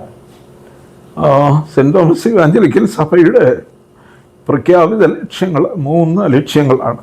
ഒന്ന്, നിർമ്മല സുവിശേഷ വിഹിത സത്യങ്ങളുടെ സംരക്ഷണം. 66 പുസ്തകങ്ങൾ അടങ്ങിയ വേദപുസ്തകത്തിൻ്റെ അടിസ്ഥാനത്തിൽ ഉള്ള പത്യോപദേശത്തിൻ്റെ സൗണ്ട് ഡോക്ട്രിൻ, അതിൻ്റെ നിർമ്മല സുവിശേഷ വിഹിത സത്യങ്ങളുടെ സംരക്ഷണം. രണ്ടാമത്തെ ലക്ഷ്യം, ആ നിർമ്മല സുവിശേഷ സത്യങ്ങൾ അനുസരിച്ച് സഭാജനങ്ങൾ ജീവിക്കണം, ഒരു വിശുദ്ധ ജീവിതം എന്നുള്ളതാണ് രണ്ടാമത്തെ ലക്ഷ്യം. മൂന്നാമത്തെ ലക്ഷ്യമായി അന്നത്തെ സഭാ നേതാക്കന്മാർ, പ്രത്യേകിച്ചും അതിൻ്റെ സ്ഥാപക പിതാക്കന്മാർ ഏറ്റെടുത്തതായിട്ടുള്ളൊരു ലക്ഷ്യം കുറഞ്ഞ പക്ഷം ഭാരതത്തിലെങ്കിലും സുവിശേഷം അറിയിക്കുക എന്നുള്ളതാണ്. ഇന്ത്യ ഫോർ ക്രൈസ്റ്റ് എന്നുള്ളതായിരുന്നു അന്നത്തെ മുദ്രാവാക്യം. എൻ്റെ ചെറുപ്പത്തിലൊക്കെ ഞാൻ ഓർക്കുന്നു, തിരുവല്ലയിൽ കൺവെൻഷന് ശേഷം കൺവെൻഷൻ നഗറിൽ നിന്ന് മഞ്ഞാടിയിലെ ആസ്ഥാനത്ത് നിന്ന് തിരുവല്ല SC കവല വരെ, അന്ന് അതിന് അന്തിച്ചന്ത എന്നൊക്കെയാണ് പറയുന്നത്, അവിടെ വരെ ഞങ്ങൾ റാലിയായിട്ട് പോകുമായിരുന്നു. റാലിയായിട്ട് പോകുമ്പം അതുപോലെ ചിലപ്പോൾ കറ്റോട് കുരിശിൻ്റെ അവിടെ വരും, പോകുമ്പോഴൊക്കെ പാടിക്കൊണ്ട് പോകുന്ന പദം പദം ഉറച്ചു നാം ക്രൂശുമേന്തി പോകണം, ജീവനെങ്കിൽ ജീവൻ വെച്ചു ഭാരതം നേടിയിടണം, പാപതന്ത്രബദ്ധരാം ഭാരതീയ സോദരെ, പാപഭാരം നീക്കിടും യേശുവിങ്കിൽ ഓടിവാ എന്നുള്ള പാട്ട് ഉപദേശിമാരൊക്കെ, അന്നത്തെ കാലത്തെ മുതിർന്ന ഉപദേശിമാരൊക്കെ കൂടെ നിന്ന് പാടുമ്പോൾ കൊച്ചു പിള്ളേരായിട്ട് ഞാൻ ഒക്കെ അതിൻ്റെ പുറകെ പോയത് ഓർക്കുന്നു. മാത്രമല്ല എല്ലാ ജില്ലാ ആസ്ഥാനങ്ങളിൽ വെച്ചും സെൻറ്റ് തോമസ് ഇവാഞ്ചലിക്കൽ സഭ ഒരു സുവിശേഷ റാലി നടത്തുമായിരുന്നു. ആലപ്പുഴ, കോട്ടയം, അതുപോലെ എറണാകുളം, കൊല്ലം, അതുപോലെയുള്ള വലിയ സുവിശേഷ റാലികൾ അനേകർ വന്ന് ടൗണിൽ കൂടെ വാക്യങ്ങൾ ഒക്കെ പറഞ്ഞ് പാട്ടുകൾ പാടി പോയി സമ്മേളനം നടത്തുന്ന ആ സമ്മേളനങ്ങളിലൊക്കെ ആ സുവിശേഷ വേലയെക്കുറിച്ചുള്ളൊരു വലിയ ദർശനം, ഇന്ത്യയിൽ സുവിശേഷം അറിയാതെ അനേകർ വിധിയുടെ വിശാല താഴ്വരയിൽ ബഹുസഹസ്രം പേർ സമൂഹമായി വിനാശകർത്തം പൂകിടുവാനായി പ്രയാണം ചെയ്തിടുമ്പോൾ പോകുക നാം പോർവീരരായി. ആ പാട്ടുകളൊക്കെ ഞാൻ ഓർക്കുന്നു. ആ ഒരു വലിയ ദർശനം ചെറുപ്പത്തിൽ തന്നെ എൻ്റെ ഹൃദയത്തിൽ കടന്നു വരുവാനായിട്ടിടയായി. അതുകൊണ്ടാണ് സുവിശേഷ പ്രവർത്തന ബോർഡിലെ ഒരു അസിസ്റ്റൻറ്റ് സെക്രട്ടറി ആയിട്ട് വരുവാനായിട്ട് പറഞ്ഞപ്പോൾ അന്നത്തെ സെക്രട്ടറി PC സാമുവൽ അച്ഛനോട് ചേർന്ന് 2.5 വർഷം ഞാൻ സുവിശേഷ പ്രവർത്തന ബോർഡിൻ്റെ അസിസ്റ്റൻറ്റ് സെക്രട്ടറി ആയിട്ട് പ്രവർത്തിച്ചു. അതേ തുടർന്ന് 2010 മുതൽ 2013 വരെ സുവിശേഷ പ്രവർത്തന ബോർഡിൻ്റെ സെക്രട്ടറി ആയിട്ട് പ്രവർത്തിക്കാനായിട്ട് ദൈവം അവസരം തന്നു, കൃപ തന്നു. ആ സമയത്താണ് അന്ന് ഹിന്ദി ബെൽറ്റ് മിഷൻ ഉണ്ട്. 1997 ഹിന്ദി ഹാർട്ട്ലാൻഡിൽ, ഹിന്ദി ഹൃദയഭൂമിയിൽ സുവിശേഷം അറിയിക്കണമെന്നുള്ള താല്പര്യത്തോടെ ചാണ്ടപ്പിള്ള അച്ഛനും മറ്റും ആരംഭിച്ചതായിട്ടുള്ള മിഷൻ. എന്നാൽ അതേ തുടർന്ന് മറ്റ് സംസ്ഥാനങ്ങളിൽ സുവിശേഷ താല്പര്യമുള്ള ചെറുപ്പക്കാരുണ്ട്, അവർ സുവിശേഷ വേലയ്ക്കായിട്ട് ഒരുങ്ങി വരുന്നു. അപ്പോൾ സ്റ്റേറ്റ് മിഷൻസ് ആരംഭിക്കണം, സംസ്ഥാന മിഷനുകൾ ആരംഭിക്കണം എന്നുള്ളൊരു ചിന്തയുണ്ടായി. അതേ തുടർന്നാണ് 2009 അവസാനത്തിൽ 2010 ഞാൻ സെക്രട്ടറി ആയിരിക്കുമ്പോഴാണ് സംസ്ഥാന മിഷനുകൾ ആരംഭിച്ചത്. ദർശന തമിഴകം എന്ന പേരിൽ തമിഴ്നാട്ടിലും, കർണാടക ജ്യോതി എന്ന പേരിൽ കർണാടകയിലും, ഒറീസയിൽ ഒഡിയ മിഷൻ, അത് ഉത്കൽ നവജീവൻ സേവ എന്ന പേരിൽ ഒറീസയിലും, ഗുജറാത്തിൽ mission, Gujarat mission, Maharashtra mission, അങ്ങനെ വിവിധ സംസ്ഥാനങ്ങളിൽ പ്രവർത്തനം ആരംഭിക്കാനായിട്ട് ദൈവം സഹായിച്ചു. സഭയുടെ ജനറൽ അസംബ്ലി ആയിട്ടുള്ള സഭ അതിൻ്റെ ചട്ടങ്ങളും നിയമങ്ങളും ഒക്കെ പാസ്സാക്കി സ്റ്റേറ്റ് മിഷൻ കോർഡിനേറ്റേഴ്സിനെ നിയമിച്ചു. അങ്ങനെ പല സംസ്ഥാനങ്ങളിലും ഇന്ത്യൻ്റെ അന്നത്തെ 6-7 സംസ്ഥാനങ്ങളിൽ പ്രവർത്തനമുണ്ട്. എന്നാൽ ഭിന്ന സംസ്ഥാനങ്ങളെല്ലാം കൂടെ ചേർന്ന് ഞാൻ സെക്രട്ടറി ആയിരിക്കുന്ന സമയത്താണ് 16 ഇന്ത്യൻ സംസ്ഥാനങ്ങളിൽ പ്രവർത്തനം ആരംഭിക്കുവാൻ ഇടവന്നത്. അനേക മിഷണറിമാരായി നേറ്റീവ് മിഷണറിമാരെ, പ്രാദേശിക മിഷണറിമാരെ നിയമിക്കുവാനും ഒക്കെ ഇടയായി. അങ്ങനെ സഭയുടെ ഒരു സുവിശേഷ പ്രവർത്തനത്തിന് ഒരു മാറ്റം കുറിച്ച ഒരു കാലയളവായിരുന്നു. എൻ്റെ കൂടെ അസിസ്റ്റൻറ്റ് സെക്രട്ടറിമാരായിട്ട് ആദ്യം പ്രവർത്തിച്ചത് റവറൻ TS അലക്സാണ്ടർ, പിന്നീട് ഇപ്പോഴത്തെ സഭാ സെക്രട്ടറി സജി മാത്യു അച്ഛനും എൻ്റെ കൂടെ അസിസ്റ്റൻറ്റ് സെക്രട്ടറി ആയിട്ട് പ്രവർത്തിച്ചു. ആ പ്രിയപ്പെട്ടവരും ഈ പ്രവർത്തനത്തിനൊക്കെ വളരെ കൈത്താങ്ങൽ തന്നു. അതിനുശേഷമാണ് 2013 13 മുതൽ 19 വരെയുള്ള കാലഘട്ടത്തിലാണ് സഭാ സെക്രട്ടറി ആയിട്ട് പ്രവർത്തിച്ചത്. സഭാ സെക്രട്ടറി ആയിട്ട് പ്രവർത്തിച്ചതിലും കുറച്ചുകൂടെ സുവിശേഷ വേലയിൽ ഉൾപ്പെടുവാനായിട്ട് കഴിഞ്ഞത് സുവിശേഷ പ്രവർത്തന ബോർഡ് സെക്രട്ടറി ആയിട്ട് പ്രവർത്തിക്കുമ്പോഴാണ്. കുറച്ചുകൂടെ ഒരു കാരണം സഭാ സെക്രട്ടറി സഭയുടെ വിവിധ കാര്യങ്ങളും പട്ടക്കാരുടെ നിയമനം, അതുപോലെയുള്ള ഇടവുകളുടെ ആവശ്യങ്ങൾ, സഭയുടെ കൗൺസിൽ, അങ്ങനെയൊക്കെയുള്ള അഡ്മിനിസ്ട്രേറ്റീവ് രംഗത്താണ് സഭാ സെക്രട്ടറി എന്നുള്ള നിലയിൽ കൂടുതലും ശ്രദ്ധ ചെലുത്തേണ്ടി വന്നത്. എന്നാൽ അതിലും കുറച്ചുകൂടെ ഫലകരമായിട്ട് പ്രവർത്തിപ്പാനായിട്ട് കഴിഞ്ഞത് സുവിശേഷത്തിന് വേണ്ടി പ്രവർത്തിപ്പാൻ കഴിഞ്ഞത്. ഫലകരം എന്ന് ഞാൻ ഉദ്ദേശിക്കുമ്പോൾ സുവിശേഷ താല്പര്യത്തോടെ മിഷൻ ഫീൽഡുകളെ സന്ദർശിപ്പാനും കൂട്ടായ്മകൾ നടത്തുവാനും പ്രത്യേകിച്ച് മിഷണറിമാരുടെ ട്രെയിനിങ് അങ്ങനെയൊക്കെയുള്ള കാര്യങ്ങൾ ഉൾപ്പെടുവാനും കഴിഞ്ഞത് സുവിശേഷ പ്രവർത്തന ബോർഡിനോട് ചേർന്ന് പ്രവർത്തിക്കുമ്പോഴായിരുന്നു. അതായിരുന്നു സഭയുടെ ഒരു ദർശനം. ആദ്യ പിതാക്കന്മാരുടെ ദർശനത്തിലേക്ക് സഭ നയിക്കപ്പെടണം, എല്ലായിടത്തും സുവിശേഷം അറിയിക്കപ്പെടണം എന്നുള്ള ഉദ്ദേശമുണ്ടായത്. എന്നാൽ കേരളത്തിൽ തന്നെ വിവിധ സ്ഥലങ്ങളിൽ ഔട്ട്റീച്ച് മിഷൻസൊക്കെ ആരംഭിക്കുവാൻ മിഷൻ കോർഡിനേറ്റേഴ്സൊക്കെ ഉണ്ടായി. അങ്ങനെ പ്രവർത്തനങ്ങൾ മുന്നോട്ട് വരുവാൻ സഭാ സെക്രട്ടറി ആയിരുന്ന കാലത്തും അതിലൊക്കെ ഉൾപ്പെടുവാൻ പ്രവർത്തിപ്പാനൊക്കെ ദൈവം സഹായിച്ചു. അങ്ങനെ പ്രവർത്തനങ്ങൾ മുന്നോട്ട് വരുവാനായിട്ടിടയായി. അച്ഛൻ്റെ ജീവിതത്തെ സ്വാധീനിച്ചിട്ടുള്ള ചില ആളുകളെ ഒന്ന് പറയാമോ? അതായത് ചില ആളുകളുടെ ജീവിതം നമ്മളൊരു മാതൃകയാക്കുന്നു, ചിലരിൽ നിന്ന് നമുക്ക് ഒരുപാട് കാര്യങ്ങൾ പഠിക്കാനുണ്ട്, പ്രത്യേകിച്ച് ആത്മീയ മേഖലകളിൽ അവരുടെ കഠിനാധ്വാനം, ആത്മാർത്ഥത, പ്രവർത്തനങ്ങൾ, ഇങ്ങനെ അച്ഛൻ്റെ ജീവിതത്തെ സ്വാധീനിച്ചിട്ടുള്ള വ്യക്തികൾ ആരൊക്കെയാണ്? അങ്ങനെ പറയുകയാണെങ്കിൽ ധാരാളം പേര് ചെറുപ്പകാലം മുതൽ സ്വാധീനം ചെലുത്തിയിട്ടുണ്ട്. ഓരോ കാലഘട്ടത്തിൽ ഓരോ പ്രത്യേകിച്ച് ഇടവകയുമായിട്ടുള്ള ബന്ധത്തിൽ എൻ്റെ പ്രാദേശിക ഇടവക, മാതൃ ഇടവക എന്ന് പറയുന്നത് ഇടയാറന്മുള ഇടവകയാണ്. അവിടുത്തെ അപ്പച്ചന്മാരെല്ലാം തന്നെ അന്നുണ്ടായിരുന്ന അപ്പച്ചന്മാർ എല്ലാം തന്നെ ഒന്നുകിൽ കൊച്ചുകുഞ്ഞു ഉപദേശിയുടെ കൂടെ പ്രവർത്തിച്ചവർ, കൊച്ചുകുഞ്ഞു ഉപദേശിയുടെ ശിഷ്യന്മാരെന്ന് പറയുന്നവർ തന്നെ അന്ന് എൻ്റെ ചെറുപ്പത്തിൽ ഞങ്ങളുടെ പള്ളിയിലുണ്ടായിരുന്നു. പിന്നെ KV സൈമൺ സാറിൻ്റെ കൂടെ പ്രവർത്തിച്ചവർ, ബ്രദർ മിഷനിൽ വിയോജിത പ്രസ്ഥാനത്തിലും വേർപാടിലും ഒക്കെ പ്രവർത്തിച്ചവരും ഇവാഞ്ചലിക്കൽ സഭയിൽ ചേർന്ന് വന്നവരുണ്ടായിരുന്നു. അവർക്കൊക്കെ ഉണ്ടായിരുന്ന ഒരു വലിയ ദർശനം. അവരൊക്കെ എല്ലാ ദിവസവും, അന്ന് അച്ഛന്മാർ വളരെ കുറവാണ്, അച്ഛൻ വല്ലപ്പോഴും ഒരിക്കലേ വരത്തുള്ളൂ, എന്നാൽ ഈ അപ്പച്ചന്മാരെല്ലാം എല്ലാ ദിവസവും ഒരു പ്രബോധനം അവർ പറയുമായിരുന്നു. ഞങ്ങളുടെ ആരാധന 10 മുതൽ 1 മണി വരെ 2 മണി വരെയൊക്കെ നീളുന്ന ആരാധനകളായിരുന്നു. അവിടെ അപ്പച്ചന്മാരുടെ പ്രബോധനവും സാക്ഷ്യവും ഒക്കെ കൊണ്ടാണ് ഒരു ആരാധന അവസാനിച്ചിരുന്നത്. ഇന്നത്തെ തലമുറയ്ക്ക് അത് വിരസമായിട്ട് ബോറിംഗ് ആയിട്ട് തോന്നാമെങ്കിലും ഞങ്ങളുടെയൊക്കെ ജീവിതത്തിൽ ഒരു വലിയ ആത്മീയ സ്വാധീനം ചെലുത്തുവാൻ മാത്രമല്ല, ഓരോ കൂട്ടായ്മകളിൽ ചെല്ലുമ്പോൾ അന്ന് തന്നെ കൊച്ചിലെ എൻ്റെ ചെറുപ്പത്തിൽ എനിക്കൊരു 15-16 വയസ്സുള്ളപ്പം തന്നെ അപ്പച്ചന്മാർ പറയുമായിരുന്നു, നീ ഇന്നെങ്കിൽ 2 വാക്ക് പറയടാ എന്ന് പറയും, അനുഭവത്തിൽ ഇന്ന് പറ, അല്ലെങ്കിൽ നിനക്ക് ഇന്ന് ലഭിച്ചത് പറ, ഇന്നത്തെ ചിന്ത എന്താണെന്ന് പറയുക എന്ന് പറയുമായിരുന്നു. അങ്ങനെ താല്പര്യപൂർവ്വം പറഞ്ഞ അപ്പച്ചന്മാർ ധാരാളം പേരുണ്ട്. പൊടി സാർ അങ്ങനെയുള്ള ഒരാളാണ്, ജോർജ് മാത്യു സാറുണ്ട്. അങ്ങനെയുള്ള അപ്പച്ചന്മാർ പലരും ഇടയാറന്മുള ഇവാഞ്ചലിക്കൽ ഇടവകയിലുണ്ടായിരുന്നു. അവർ ഞങ്ങളൊക്കെ പറയുന്നത്, ഞാൻ മാത്രമല്ല, എൻ്റെ പ്രായത്തിലും എന്നെക്കാളും മുതിർന്നവരെ കൊണ്ടൊക്കെ ഓരോ സാക്ഷ്യമോ പ്രബോധനമോ ഒക്കെ പറയിപ്പിക്കുമായിരുന്നു. അത് ഞങ്ങൾക്കൊക്കെ ഒത്തിരി ആത്മീയ പ്രചോദനം അക്കാലത്ത് നൽകിയിരുന്നു. മാത്രമല്ല, പിന്നീട് സഭയിലെ പ്രവർത്തനങ്ങളിലേക്ക് വന്നപ്പോൾ ഞാൻ മുമ്പേ പറഞ്ഞ പോലെ PT ചാണ്ടപ്പള്ളി അച്ഛൻ വളരെ താല്പര്യപൂർവ്വം എന്നോട് ഒരിക്കൽ 1992 തോന്നുന്നു, 92 93 ഹൈദരാബാദിൽ വെച്ച് സെക്കൻഡറാബാദിൽ വെച്ച് നടന്ന വെസ്ലി ജൂനിയർ കോളേജിൽ വെച്ച് നടന്ന ഒരു ബാഹ്യ കേരള കോൺഫറൻസിൽ അന്ന് ഞാൻ ഗവൺമെൻറ് സർവീസിലാണ്. എന്നോട് നിർബന്ധമായിട്ട് തോമസ് എബ്രഹാം അച്ഛൻ വഴി ആവശ്യപ്പെട്ടു, സാമ്പുട്ടി ആ കോൺഫറൻസിൽ വന്ന് സംബന്ധിക്കണം, എനിക്ക് അവനോട് ചില കാര്യങ്ങൾ പറയാനുണ്ടെന്ന് പറഞ്ഞു. അങ്ങനെ പെട്ടെന്ന് ഞാൻ സെക്കൻഡറാബാദിലേക്ക് പോയി.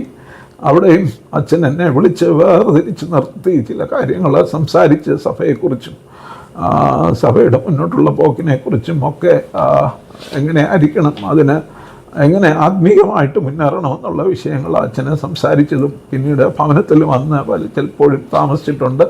അച്ഛനോട് കൂടെ അച്ഛൻ കൺവെൻഷൻ കഴിഞ്ഞൊക്കെ അച്ഛൻ്റെ ബന്ധു വീടുകളിലൊക്കെ ചിലത്ത് അച്ഛനെ കൊണ്ടുപോകുവാൻ എൻ്റെ ബൈക്കിൻ്റെ പുറകിൽ ഇരുന്ന് അച്ഛൻ സഞ്ചരിച്ചിട്ടുണ്ട്. ആ സമയങ്ങളിലൊക്കെ അച്ഛനോട് ചേർന്ന് ലഭിച്ച കൂട്ടായ്മകളെ ഞാൻ ഓർക്കുന്നു. അതുപോലെ ഞങ്ങളുടെ ഇടവക വികാരിയായിരുന്നു എം എബ്രഹാം അച്ഛൻ. അച്ഛനും എന്നെ ആത്മീയമായി ഒത്തിരി മുൻപന്തിയിലേക്ക് കൊണ്ടുവന്ന വ്യക്തിയാണ്. പ്രത്യേകിച്ചും കൂട്ടായ്മകൾക്കൊക്കെ പോകുമ്പം 2 വാക്ക് പറയണം എന്നുള്ളത് അച്ഛൻ്റെ ഒരു നിർബന്ധമായിരുന്നു.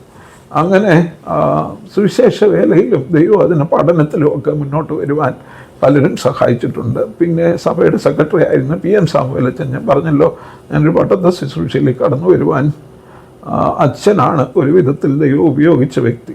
അച്ഛൻ അന്ന് കത്തയച്ചില്ലായിരുന്നെങ്കിൽ ഞാനിങ്ങനെ ഒരു ശുശ്രൂഷ രംഗത്ത് വരികയില്ലായിരുന്നു. അതിനെക്കുറിച്ച് അങ്ങനെ ഒരു ചിന്ത ചിലപ്പോഴൊക്കെ മനസ്സിൽ വന്നിട്ടുണ്ടെങ്കിലും അച്ഛൻ അയച്ചതാണ് ഒരു പട്ടത്ത ശുശ്രൂഷയിലേക്ക് വരുവാൻ. അച്ഛൻ അയച്ച കത്താണ് പട്ടത്ത ശുശ്രൂഷയിലേക്ക് വരുവാൻ മുഖാന്തരമായി തീർന്നത്. പിന്നെ എൻ്റെ ബ്രദറിലോ ആണ് തോമസ് എബ്രഹാം തിരുമേനിയും ഒത്തിരി വേദപഠനത്തിനുള്ള ബുക്കുകളും മറ്റ് കാര്യങ്ങളും ഒക്കെ തരികയും അദ്ദേഹം പ്രവർത്തിച്ചിരുന്ന ഫീൽഡുകളിലൊക്കെ പോയി 1-2 സ്ഥലങ്ങളിലൊക്കെ അത്തിവലയിലും മറ്റും പോയി താമസിപ്പാൻ അവിടുത്തെ സുവിശേഷ വേല കാണുവാനൊക്കെ കഴിഞ്ഞിട്ടുണ്ട്. അങ്ങനെയുള്ള പല സ്വാധീനങ്ങൾ ഞാൻ പറഞ്ഞല്ലോ, ലോക്കൽ ഇടവകയിൽ നിന്നും സഭയിൽ നിന്നും ഒക്കെ ഒത്തിരി പേരുടെ സ്വാധീനം വന്നിട്ടുണ്ട്. 1995 ജോൺ സക്കറിയ സാറ് സെക്രട്ടറിയായി അദ്ദേഹത്തോട് ചേർന്ന് സഭയുടെ യുവജന പ്രവർത്തനങ്ങളിൽ വളരെ സജീവമായിട്ട് പങ്കാളിയാകുവാനായിട്ട് ഇടയായിട്ടുണ്ട്. ആ സമയത്താണ് ആംലായിൽ സ്കൂളൊക്കെ ആരംഭിക്കുന്നത്. ആംലായിലെ സ്കൂളിൻ്റെ ആദ്യത്തെ അതിൻ്റെ സർവേക്കും മറ്റുമായിട്ട് എന്നെയും മാത്യു ഫിലിപ്പ് അച്ഛനെയും ആണ് ആദ്യമായിട്ട് അയച്ചത്. ഞങ്ങൾ ഒരുമിച്ച് ആംലായിൽ ചെന്ന് അവിടുത്തെ മിഷൻ ഫീൽഡുകളും ഗ്രാമങ്ങളും ഒക്കെ സന്ദർശിക്കുന്നത് ഞാൻ ഓർക്കുന്നുണ്ട്. അങ്ങനെ ആംലായിലും മാത്രമല്ല കേരളത്തിന് വെളിയിലുള്ള പല മിഷൻ ഫീൽഡുകളിലും പോയി താമസിക്കാനും പ്രവർത്തിപ്പാനും ഒക്കെ ഇടയാകുവാൻ അതൊക്കെ കാരണമായി തീർന്നു. അങ്ങനെ വിവിധ നിലകളിൽ അനേകം പേര്, ഞാൻ എല്ലാ പേരുകളും പെട്ടെന്ന് ഓർക്കുന്നില്ല എങ്കിലും വിവിധ നിലകളിൽ അനേകർ എൻ്റെ ജീവിതത്തിൽ ഒരു സ്വാധീനമായി തീരുവാൻ ദൈവം ഇടയാക്കിയിട്ടുണ്ട്. എൻ്റെ മാതാപിതാക്കളുടെ പ്രാർത്ഥനയും പ്രത്യേകിച്ചും എൻ്റെ ഭാര്യയുടെ പിന്തുണയും ഒക്കെ അക്കാര്യത്തിലുണ്ടായിരുന്നു. കുഞ്ഞുങ്ങളാണെങ്കിലും ഞാനിങ്ങനെ ഒരു തീരുമാനം എടുത്ത് ജോലി വിട്ട് സുവിശേഷ വേലയ്ക്കായിട്ട് ഇറങ്ങുന്നതിന് അവരും തടസ്സം നിന്നില്ല. അവരും ആ കാര്യങ്ങളിലൊക്കെ പൂർണ്ണമായി സഹകരിക്കുകയും ഒരു സുവിശേഷ വേലക്കാരൻ്റെ മക്കളെ എങ്ങനെ ജീവിതത്തിൽ അവർ മിതത്വം പാലിക്കണമെന്നുള്ളത് അവരെ സംബന്ധിച്ചിടത്തോളം അവർക്കാരും പറയാതെ തന്നെ അവർ ഞങ്ങളുടെ വരുമാനം ഇത്രയും മാത്രമേ ഉള്ളൂ, അതനുസരിച്ച് ജീവിക്കണം എന്നുള്ളൊരു ചിന്ത അവരെയും ഭരിച്ചിരുന്നു. ഈ കാര്യങ്ങളെല്ലാം ഓർത്ത് ഞാൻ ദൈവത്തെ സ്തുതിക്കുന്നു. അച്ഛൻ്റെ ജീവിതത്തിൽ ഉള്ള ദൈവിക പ്രവൃത്തികൾ, നമ്മുടെ എല്ലാ ജീവിതത്തിലും ദൈവം ഒരുപാട് അത്ഭുതങ്ങളും അതിശയങ്ങളും ചെയ്തിട്ടുണ്ട്. അപ്പോൾ അച്ഛൻ്റെ ജീവിതത്തിൽ മറക്കാനാവാത്ത ചില സംഭവങ്ങൾ പറയാമോ? ദൈവം നേരിട്ട് എന്നെ സഹായിച്ചു, വിടുവിച്ചു, എൻ്റെ ആവശ്യങ്ങൾക്ക് ദൈവം കൂടെയിരുന്നു, അങ്ങനെ എടുത്തു പറയത്തക്ക ചില അനുഭവങ്ങൾ അത് ഈ കേൾക്കുന്നവരുടെ ആത്മീയ ജീവിതത്തിനൊരു വലിയ ഉത്തേജനമായി തീരുവാൻ തക്കവണ്ണം ദൈവിക പ്രവൃത്തികളെ കുറിച്ചൊന്ന് പറയാം. 1982 ഞാൻ ഡിഗ്രി പാസ്സാകുന്നത്. അതിനുശേഷം 2 വർഷം ബോംബെയിൽ പോസ്റ്റ് ഗ്രാജുവേറ്റ് കോഴ്സിന് ജോയിൻ ചെയ്തു. അവിടെ ഒരു ഗവൺമെൻറ് കോളേജസ് ഹോസ്റ്റലിലായിരുന്നു ഞാൻ താമസിച്ചുകൊണ്ടിരിക്കുമ്പോൾ ഒരു ദിവസം പെട്ടെന്ന് എൻ്റെ വയറ്റിൽ വലിയൊരു വേദന ഉണ്ടായി.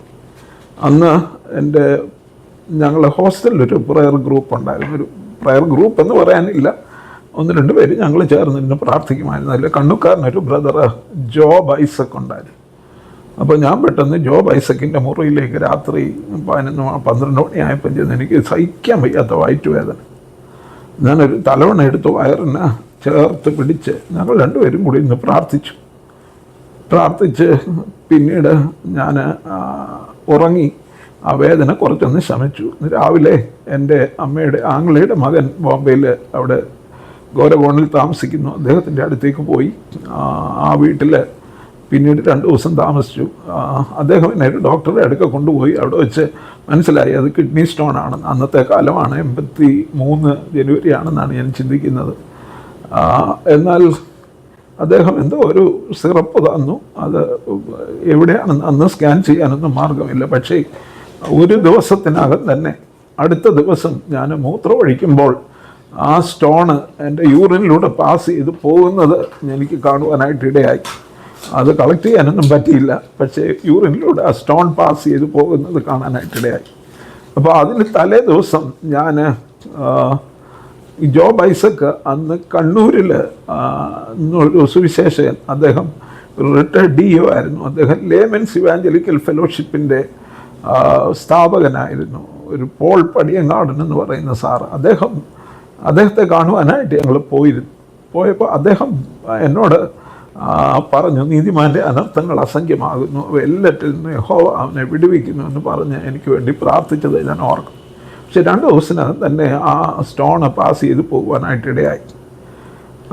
പിന്നീട് അത് കഴിഞ്ഞ് നാട്ടിലേക്ക് വന്നു. അതൊക്കെ എൻ്റെ ആത്മീയ ജീവിതത്തെ ബലപ്പെടുത്തിയ സംഭവമാണ്. എന്നാൽ ഞാൻ 88 ജൂലൈയിലാണ് വിവാഹിതനാകുന്നത്. 89 എൻ്റെ ഭാര്യ പ്രഗ്നൻ്റ് ആയിട്ട് കൊടുവളഞ്ഞി BJSM CSI ഹോസ്പിറ്റലിൽ അഡ്മിറ്റായി. അതേ സമയത്ത് ഒരു ദിവസം രാവിലെ എനിക്ക് വീണ്ടും ശക്തമായ വയറുവേദന വന്നു. ഇവിടെ ആരുമില്ല, അപ്പച്ചൻ എന്നെ കൊണ്ട്. അപ്പോൾ ഞാൻ പറഞ്ഞു, കൊടുവളഞ്ഞി ഹോസ്പിറ്റലിൽ സുശീല അഡ്മിറ്റല്ലേ, എൻ്റെ ഭാര്യ അഡ്മിറ്റാണ്, അവിടേക്ക് പോകാം എന്ന് പറഞ്ഞു. ഞങ്ങൾ ഒരുമിച്ച് അവിടെ ചെന്നു. അവിടെ ഡോക്ടർമാർ എന്നെ പരിശോധിച്ചു. അവരൊരു എക്സ്റേ എടുത്തു. ആ എക്സ്റേ ഒരു ഡൈ ഇഞ്ചെക്ട് ചെയ്തെടുത്ത എക്സ്റേ ആണ്. ഇന്നത്തെ പോലെ അന്ന് വലിയ സ്കാനിങ്ങിൻ്റെ സംവിധാനങ്ങളില്ലാത്തതുകൊണ്ടായിരിക്കും അങ്ങനെ ചെയ്തത്. ഒരു ഡൈ ഇഞ്ചെക്ട് ചെയ്ത് എവരി 3 hours ഒരു എക്സ്റേ എടുക്കുന്നു. എടുത്തിട്ട് അന്നത്തെ യൂറോളജിസ്റ്റ് ഡോക്ടർ ലാജി ജോസഫ് എന്നോട് പറഞ്ഞു,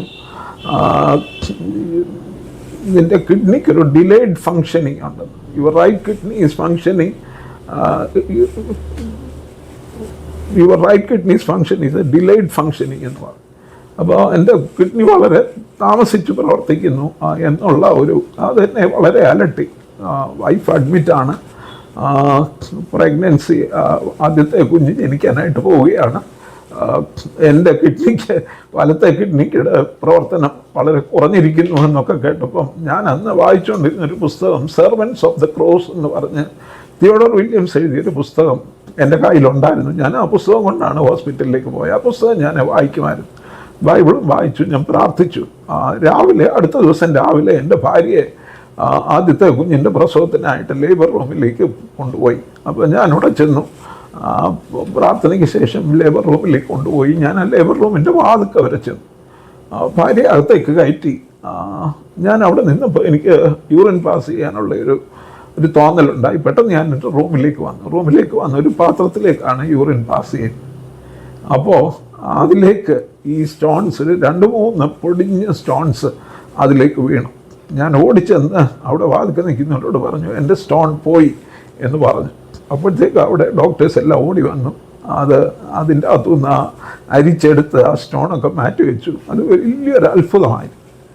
അത് തന്നെയാണ് എൻ്റെ ആദ്യത്തെ കുട്ടി ഗ്രേസ് മോള് ജനിക്കുന്നത് 1989 നവംബർ 11. അന്ന് തമാശയ്ക്ക് ആളുകൾ പറയുകയും ചെയ്തു, ഞാനൊരു കല്ലിനെ പ്രസവിച്ചു, എൻ്റെ ഭാര്യ ഒരു പെൺകുഞ്ഞിനെ പ്രസവിച്ചു എന്ന്. ഞാൻ പറഞ്ഞത് ഇന്നിപ്പോൾ അത് കേൾക്കുമ്പോൾ വലിയൊരു അനുഭവമായിട്ട് മറ്റുള്ളവർക്ക് തോന്നിയില്ലെങ്കിലും എൻ്റെ ജീവിതത്തിൽ കർത്താവിനെ ബലപ്പെടുത്തിയ, എൻ്റെ പ്രാർത്ഥനയ്ക്ക് ഉത്തരം നൽകിയ അനുഭവങ്ങളായിരുന്നു. അതുപോലെയുള്ള അനുഭവങ്ങൾ മറ്റനേകം സംഭവങ്ങൾ പറയാനുണ്ടെങ്കിലും ഓർമ്മയിൽ തങ്ങി നിൽക്കുന്ന ഈ 2 സംഭവങ്ങളെ ഞാൻ പറഞ്ഞു. അതുപോലെ ഞാൻ ഒരു പ്രാവശ്യം ഒരു മെസ്സേജ് തയ്യാറാക്കാനായിട്ടിരുന്ന് പ്രാർത്ഥിക്കുകയായിരുന്നു.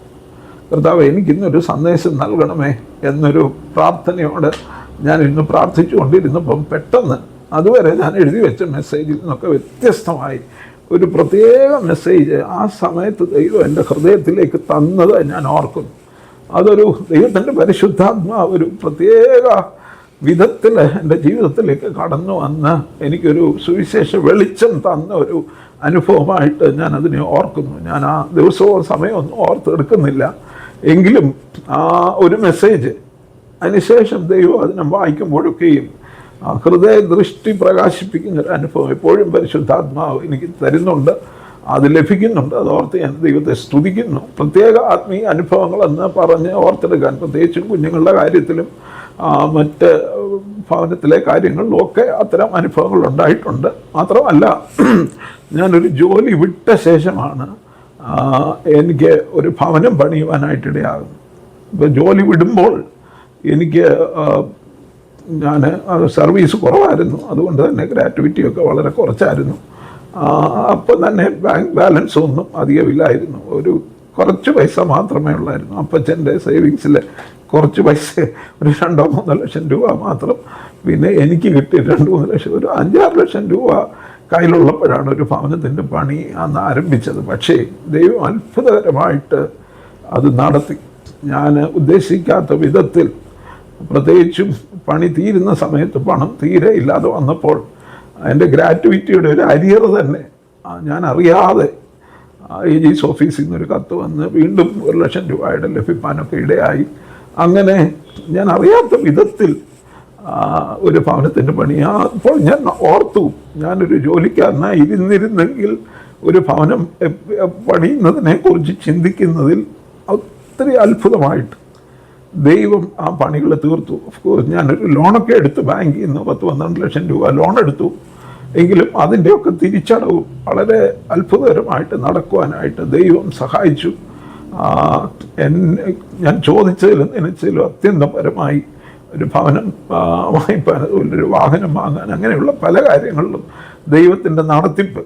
ഞാനൊരു ഗവൺമെൻറ് ഉദ്യോഗസ്ഥനായിട്ട് ജോലി ചെയ്തിരുന്നെങ്കിൽ ഞാൻ കഴിയുന്നതിലധികമായിട്ട് ദൈവം എന്നെ അത്ഭുതകരമായിട്ട് ഇന്നുവരെയും നടത്തുന്നു. അത് ദിനംതോറുമുള്ള ഒരു ആത്മീയ അനുഭവമാണ്. ഒരു വിശ്വാസ ജീവിതം എങ്ങനെ ആയിരിക്കണമെന്നുള്ള വിശ്വാസ ജീവിതത്തിൻ്റെ സന്തോഷവും അനുഭവവും ആ അനുഗ്രഹവും അനുഭവിക്കാനായിട്ട് ദൈവം സഹായിച്ചു കൊണ്ടിരിക്കുന്നു. അച്ഛന് ദൈവം തന്നിട്ടുള്ള ടാലന്റുകളൊക്കെ എന്തൊക്കെയാണ്? ഏത് മേഖലകളിലാണ് അച്ഛൻ കൂടുതൽ ശോഭിക്കുന്നത്? സുവിശേഷ പ്രവർത്തനങ്ങളുണ്ട്, ബൈബിൾ ടീച്ചിങ് ഉണ്ട്, അതുപോലെ ഉള്ള കൗൺസിലിംഗ് ക്ലാസ്സുകളുണ്ട്. അപ്പൊ ഏത് മേഖലകളിലാണ് ദൈവം അച്ഛനെ കൂടുതലായിട്ട് ഉപയോഗിക്കുന്നത് എന്ന് അച്ഛന് മനസ്സിലായിട്ടുള്ളത്? ഞാൻ അനേകരുടെ പ്രസംഗങ്ങൾ പരിഭാഷപ്പെടുത്താൻ ദൈവം എന്നെ സഹായിച്ചു. അത് തന്നെ അതെനിക്ക് ലഭിച്ചൊരു വലിയ ബൈബിൾ ക്ലാസ് ആയി. കൂടെ തന്നെ അച്ഛൻ ഈ ഇംഗ്ലീഷ് ഭാഷയിലുള്ള ഇത്രയും വലിയ പരിജ്ഞാനം, അതിന്റെ പിന്നിലുള്ള ഒരു കഥയും കൂടെ ഒന്ന്. ഇംഗ്ലീഷ് ഭാഷയോട് ചെറുപ്പത്തിൽ തന്നെ ഒരു താല്പര്യം ഉണ്ടായിരുന്നു. എൻ്റെ അപ്പച്ചൻ്റെ ഇവിടെ വന്നൊരു ബിസിനസ് ആരംഭിച്ചെന്ന് ഞാൻ പറഞ്ഞല്ലോ. അപ്പച്ചൻ അപ്പോൾ കോട്ടയത്തേക്ക് പോയിട്ട് വരുമ്പോൾ ഒരു ഡിക്ഷണറി വാങ്ങിച്ചു തന്നത് ഞാനിപ്പോഴും ഓർക്കുന്നു. അന്ന് വെട്ടം മാണിയുടെ ഒരു ഡിക്ഷണറി, മലയാളം ഇംഗ്ലീഷ് ഡിക്ഷണറി, ഒരു പ്രീ പബ്ലിക്കേഷനിൽ അന്ന് 15 രൂപയേ ഉള്ളൂ. ആ ഡിക്ഷണറി വാങ്ങിച്ചുകൊണ്ട് വന്നു. അതിനു മുമ്പ് അമ്മ എവിടുന്നോ ഒരു ഇംഗ്ലീഷ് മലയാളം വാക്കുകളുടെ അർത്ഥമുള്ള ഒരു ബുക്ക് വാങ്ങിച്ചു തന്നു. ഞാൻ ആ ഡിക്ഷണറി എന്തോ ഒരു സിസ്റ്റമാറ്റിക് അല്ലെങ്കിലും ഞാൻ ആ ഡിക്ഷണറി പഠിക്കുമായിരുന്നു. ആ ഡിക്ഷണറി നോക്കി ഇംഗ്ലീഷ് വാക്കുകളുടെ മലയാളം അർത്ഥങ്ങൾ ചിന്തിക്കുമായിരുന്നു. അത് ഞാൻ പറഞ്ഞല്ലോ, ട്രാൻസ്ലേഷനിൽ എന്നെ ഒത്തിരി സഹായിച്ചിട്ടുണ്ട്. എന്നാൽ അതേ സമയത്ത് തന്നെ ഞാൻ വലിയ, പ്രത്യേകിച്ചും അന്ന് ചാണ്ടപ്പിള്ള അച്ഛൻ കൊണ്ടുവരുന്ന അമേരിക്കയിലെ സൗത്ത് കരോലിനയിലുള്ള കൊളംബിയ ബൈബിൾ കോളേജിൻ്റെ എന്നുള്ള അധ്യാപകർ ഒത്തിരി പേര്, ഡോക്ടർ ജോനോ വിൻസൺ, ജോണി മില്ലർ, അങ്ങനെയുള്ള ഒത്തിരി പേര്, ഞാൻ എല്ലാ പേരുകളും ഇപ്പോഴും ഓർക്കുന്നില്ല. അവരൊക്കെ കൺവെൻഷനുകളിൽ വരുമ്പോൾ അവർ അമേരിക്കയിൽ നിന്നുള്ള സായിപ്പന്മാരാണ്, അമേരിക്കൻ ആക്സെൻറ്റിലാണ് സംസാരിക്കുന്നത്. ഞാൻ വിദേശത്തെങ്ങും പോയിട്ടില്ല, ഇന്ത്യയിൽ മാത്രം, പ്രത്യേകിച്ച് കേരളത്തിൽ മലയാളം മീഡിയം സ്കൂളിൽ പഠിച്ച്, കോളേജിൽ പഠിച്ച് എൻ്റെ ഇംഗ്ലീഷ് പരിജ്ഞാനം, ബോംബെയിൽ പോയ 2 വർഷത്തെ ഇംഗ്ലീഷ് പരിജ്ഞാനം മാത്രമേ, അന്ന് അവിടെ കോളേജിൽ പഠിച്ചതിൻ്റെ പരിജ്ഞാനം മാത്രമേ ഉണ്ടായിരുന്നുള്ളെങ്കിലും ദൈവം എന്നെ അത്ഭുതകരമായിട്ട് ഇവരുടെയൊക്കെ messages doctor Sam Kamaleson, doctor Martin Alphonse, അതുപോലെയുള്ള സഭയുടെ കൺവെൻഷനുകളിൽ വന്നിട്ടുള്ള വലിയ ആൾക്കാരുടെ അവരുടെയൊക്കെ പ്രസംഗങ്ങൾ, പ്രത്യേകിച്ചും അമേരിക്കയിൽ നിന്നും മറ്റും മിഷണറിമാരായിട്ട് വന്ന സിംഗപ്പൂരിൽ നിന്ന് വന്നവർ, ഡോക്ടർ കൊക്സിയ, അനേകരുടെ മെസ്സേജസ്, പോൾ ഹസൻ ഷാ, ഒത്തിരി പേരുകൾ ഞാൻ ഓർക്കുന്നു. അവരോടൊക്കെ അടുത്തിടപെടുവാനും അവരുടെയൊക്കെ മെസ്സേജസ് പരിഭാഷപ്പെടുത്താനും ദൈവം അവസരം തന്നു. ഞാൻ പറഞ്ഞത് എൻ്റെ ഭാഷ ദൈവത്തിൻ്റെ പരിശുദ്ധാത്മാവ് തന്ന ഒരു ഭാഷാപരമായിട്ടാണ് ഞാൻ അതിനെ കാണുന്നത്. കാരണം ഞാൻ ചിന്തിക്കാത്ത വാക്കുകൾ പോലും ഞാൻ അവിടെ നിൽക്കുമ്പോൾ ദൈവം എൻ്റെ വായിൽ തന്നിട്ടുണ്ട്. ആ വാക്കുകൾ ഞാൻ അത്രമാത്രം അതിന് മുമ്പ് അതിനെ ഗ്രഹിച്ചിരുന്നോ എന്നെനിക്കറിയില്ല. അത് എനിക്ക് ദൈവം തന്ന ഒരു കൃപാവരമായിട്ട് തന്നെ ഞാൻ കണക്കാക്കുന്നു. അതുകൊണ്ട് തന്നെ ഇംഗ്ലീഷ് ഭാഷ അങ്ങനെ കൈകാര്യം ചെയ്തതുകൊണ്ട് അവരിൽ നിന്നൊക്കെ കേൾക്കുവാനിടയായതുകൊണ്ടും പിന്നീട് ഞാൻ എൻ്റെ പ്രസംഗങ്ങൾ തയ്യാറാക്കുമ്പോൾ നോട്ട്സ് കൂടുതലും ഇംഗ്ലീഷിലായിരുന്നു എഴുതിക്കൊണ്ടിരുന്നത്. കാര്യം ഇംഗ്ലീഷ് കമൻട്രീസും എനിക്ക് തോമസ് എബ്രഹാം ബിഷപ്പ് 91-ലോ 92-ൽ തന്ന ഒരു NIV സ്റ്റഡി ബൈബിളുണ്ട്. ഇപ്പോഴും ഞാനത് ഉപയോഗിക്കുന്നു, ഞാനത് എപ്പോഴും ഓർക്കും. അതൊക്കെ എന്നെ ഒത്തിരി, ഞാൻ അങ്ങനെ ലാംഗ്വേജ് ഇമ്പ്രൂവ് ചെയ്യുവാൻ ഇംഗ്ലീഷിലെ വേദപുസ്തകം വായിക്കണം, മലയാളത്തിൽ മാത്രമല്ല ഇംഗ്ലീഷിലും വായിക്കണം, അങ്ങനെ രണ്ട് ഭാഷയിലും വായിച്ച്, പ്രത്യേകിച്ചും സിംഗപ്പൂരിൽ പോയി വന്നതിന് ശേഷം ഇപ്പോൾ ഇൻ്റർലീനിയർ സ്റ്റഡി ബൈബിൾ അതൊക്കെ ഓൺലൈനിൽ ആക്സസ് ചെയ്ത് അതും ഒക്കെ വായിക്കുവാനായിട്ട് ദൈവം പലപ്പോഴും അവസരം തരുന്നു. അങ്ങനെ ഒരു ഭാഷയെ സംബന്ധിച്ച് അതുകൊണ്ട് തന്നെ ബൈബിൾ ടീച്ചിങ് ആണ് ഞാൻ കൂടുതലും ഇഷ്ടപ്പെടുന്ന മേഖല. ഒരു കൺവെൻഷൻ പ്രസംഗം എന്നുള്ളതിൽ ഉപരിയായിട്ട് ഞാൻ പോകുന്ന ഇടവുകളിൽ ദൈവവചനം പഠനം, അത് ഞായറാഴ്ച ആരാധനയിലാണെങ്കിലും ആ വിഷയം ഒന്ന് അനലൈസ് ചെയ്ത് ഒന്ന് അപഗ്രഥിച്ച് ദൈവജനത്തിന് മനസ്സിലാകുന്ന വിധത്തിൽ പറയുവാൻ, അതിൻ്റെ ഒരു what is the biblical basis for that topic, വേദപുസ്തക അടിസ്ഥാനത്തിൽ ആ വിഷയം എങ്ങനെ അപഗ്രഥിക്കണം, അതെങ്ങനെ പറയണം, എങ്ങനെ പഠിപ്പിക്കണം എന്നുള്ള ഒരു അനുഭവം അതിന് ദൈവം ഒരു കഴിവ് തന്നിട്ടുണ്ടെന്നാണ് ഞാൻ വിശ്വസിക്കുന്നത്. ഞാൻ ശുശ്രൂഷ ചെയ്തിടങ്ങളിലും ആളുകൾ അങ്ങനെ എന്നോട് സംസാരിച്ച് എനിക്ക് അനുഭവമുണ്ട്. പിന്നെ കുറച്ച് കാലം ഞാൻ ട്യൂഷനൊക്കെ ഡിഗ്രിയൊക്കെ കഴിഞ്ഞ് നിൽക്കുമ്പോൾ ട്യൂഷൻ എടുത്തിട്ടുണ്ട്, പാരലൽ കോളേജുകളിൽ ചിലത്തൊക്കെ പഠിപ്പിച്ചിട്ടുണ്ട്. അതൊക്കെ എൻ്റെ ഒരു ടീച്ചിങ് എക്സ്പീരിയൻസിൻ്റെ ഭാഗമായിരുന്നു. അതുകൊണ്ട് തന്നെ ഞാനൊരു ടീച്ചർ, ബൈബിൾ ടീച്ചർ എന്നുള്ള നിലയിൽ ദൈവം എനിക്ക് തന്നിട്ടുള്ള കൃപാവരങ്ങളെ ഓർത്ത് ഞാൻ ദൈവത്തെ സ്തുതിക്കുന്നു. സകല മഹത്വവും ഭാഷയെ സംബന്ധിച്ചാണെങ്കിലും ഞാൻ വലിയ ഭാഷാ പണ്ഡിതനൊന്നുമല്ല, എങ്കിലും ദൈവം തന്നിട്ടുള്ള കൃപാവരങ്ങൾ കൊണ്ട് ഭാഷകൾ കൈകാര്യം ചെയ്യുവാനും ഈ ശുശ്രൂഷകളൊക്കെ ചെയ്യുവാനും ദൈവം എന്നെ സഹായിക്കുന്നു. ഹിന്ദി പോലും അല്പം മിഷൻ ഫീൽഡുകളിൽ പോയ പരിജ്ഞാനവും 2 വർഷം നിന്ന ബോംബെയിൽ താമസിച്ച് ബോംബെ ഹിന്ദി ഉള്ളെങ്കിലും മിഷൻ ഫീൽഡുകളിലൊക്കെ പോകുമ്പോൾ കുറച്ചൊക്കെ ഹിന്ദിയിലൊക്കെ പ്രാർത്ഥിക്കാനൊക്കെ എനിക്ക് കഴിഞ്ഞിട്ടുണ്ട്. അങ്ങനെ ഭാഷ പഠിക്കാനൊക്കെയുള്ള ഒരു കൃപ ദൈവം തന്നു. അത് ദൈവനാമത്തിനായി കൂടുതൽ ഉപയോഗിക്കുവാനായിട്ട് ആഗ്രഹിക്കുന്നു. അച്ഛൻ ഈ സഭയിലെ സെക്രട്ടറി നേതൃത്വ നിരയിൽ നിന്നപ്പോൾ അനുഭവിച്ചിട്ടുള്ള അല്ലെങ്കിൽ നേരിട്ടുള്ള വെല്ലുവിളികളൊക്കെ എന്തൊക്കെയാണ്? അപ്പോൾ ഈ സുവിശേഷ വേല ഒരു വലിയൊരു ചലഞ്ചിങ് ആണല്ലോ, പ്രത്യേകിച്ച് നോർത്ത് ഇന്ത്യൻ സംസ്ഥാനങ്ങളിലൊക്കെ വലിയൊരു ചലഞ്ചിങ് ആണ്. അപ്പോൾ ഇത്തരം സന്ദർഭങ്ങളിൽ പലപ്പോഴും സുവിശേഷകർ നേരിടുന്ന പ്രശ്നങ്ങളുണ്ട്, വൈദികർ നേരിടുന്ന പ്രശ്നങ്ങളുണ്ട്. അപ്പം ഇത്തരം ഒരു സന്ദർഭങ്ങളിൽ ഈ അച്ഛൻ നേരിട്ടിട്ടുള്ള വെല്ലുവിളികൾ എന്തൊക്കെയാണ്? പണം കണ്ടെത്താനുള്ള ബുദ്ധിമുട്ടുകളുണ്ട് മിഷൻ ഫീൽഡുകളിൽ, സുവിശേഷകർക്ക് സമയത്ത് സപ്പോർട്ട് കൊടുക്കേണ്ടതായിട്ടുണ്ട്, സഭയിൽ പിന്നെ പണികൾ നടക്കേണ്ടതായിട്ടുണ്ട്. ഇങ്ങനെയൊക്കെയുള്ള ഒരു നേരിട്ട വെല്ലുവിളികൾ എന്തൊക്കെയാണ്? അതിനെ എങ്ങനെയാണ് തരണം ചെയ്തത്? പണം കണ്ടെത്താനുള്ള വെല്ലുവിളികൾ എന്ന് പറഞ്ഞാൽ, ഒരു ചെറിയ സഭയാണെങ്കിലും ഞാനായിരിക്കുന്ന സെൻറ്റ് തോമസ് ഇവാഞ്ചലിക്കൽ സഭയിലെ വിശ്വാസികൾ ഹൃദയപൂർവ്വം സഭയുടെ ആവശ്യങ്ങൾക്കും സുവിശേഷ പ്രവർത്തനങ്ങൾക്കും വേണ്ടി കൊടുക്കുന്നവരാണ് എന്നാണ് എൻ്റെ അനുഭവം. കാരണം ഒരു ചെറിയ സഭയെ കൊണ്ട് ആൾബലത്തിൽ ഏറെ അംഗങ്ങളില്ലാത്തൊരു സഭയെ കൊണ്ട് jubilee memorial Bible college, Hindi belt mission, അതുപോലെ സഭയുടെ സുവിശേഷ പ്രവർത്തന board, women's board, youth board, Sunday school board, education board, ഇങ്ങനെയുള്ള ബോർഡുകളും ഇതെല്ലാം കൂടെ കൂട്ടിയാൽ ഞാൻ എപ്പോഴും ചിന്തിക്കും 1 കോടി രൂപയെങ്കിലും ഒരു മാസം ഈ സഭയ്ക്ക് ചിലവ് വേണ്ടി വരുന്നുണ്ട് എന്നാണ്. ഏകദേശം അപ്രോക്സിമേറ്റ്ലി പഴയ കണക്ക് വെച്ചാണെങ്കിലും ഒരു 70 ലക്ഷം 80 ലക്ഷം രൂപ ഞാനിരിക്കുന്ന കാലത്ത് തന്നെ സഭയുടെ മൊത്തം ചിലവുകൾക്ക് വേണ്ടി വരുമായിരുന്നു. അതിൻ്റെ കൂടെ ആണ് പള്ളി പണികൾ, മറ്റു പണികളൊക്കെ, പിന്നെ ഉള്ള സാധു സഹായം, ഒത്തിരി കാര്യങ്ങളുണ്ടായിരുന്നു. പക്ഷേ ഇതിനൊന്നും ഒരു കാലത്തും ആ നിലയിലൊരു ബുദ്ധിമുട്ട് വന്നില്ല. കാരണം ഇതൊരു വിശ്വാസത്തിൻ്റെ വേലയായിരുന്നു. എന്നാൽ നേരിട്ടിട്ടുള്ള വെല്ലുവിളികളെന്ന് പറയുന്നത് പലപ്പോഴും വളരെ ഗുഡ് ഇൻറ്റൻഷനോടുകൂടെ, നല്ല ഉദ്ദേശത്തോടുകൂടെ ചെയ്ത പല കാര്യങ്ങളും പലപ്പോഴും ഒരു പക്ഷേ എനിക്കത് അത്ര വേണ്ടത്ര വിശദീകരിച്ചു കൊടുക്കുവാൻ കഴിയാഞ്ഞതുകൊണ്ടോ മറ്റോ ആയിരിക്കാം പലപ്പോഴും തെറ്റിദ്ധരിക്കപ്പെട്ടിട്ടുണ്ട്. പല കാര്യങ്ങളും മറ്റെന്തെങ്കിലും ഉദ്ദേശത്തിന് വേണ്ടി ചെയ്തു എന്ന് ചിലരെങ്കിലും ചില കാര്യങ്ങൾ തെറ്റിദ്ധരിക്കപ്പെടാനിടയായിട്ടുണ്ട്.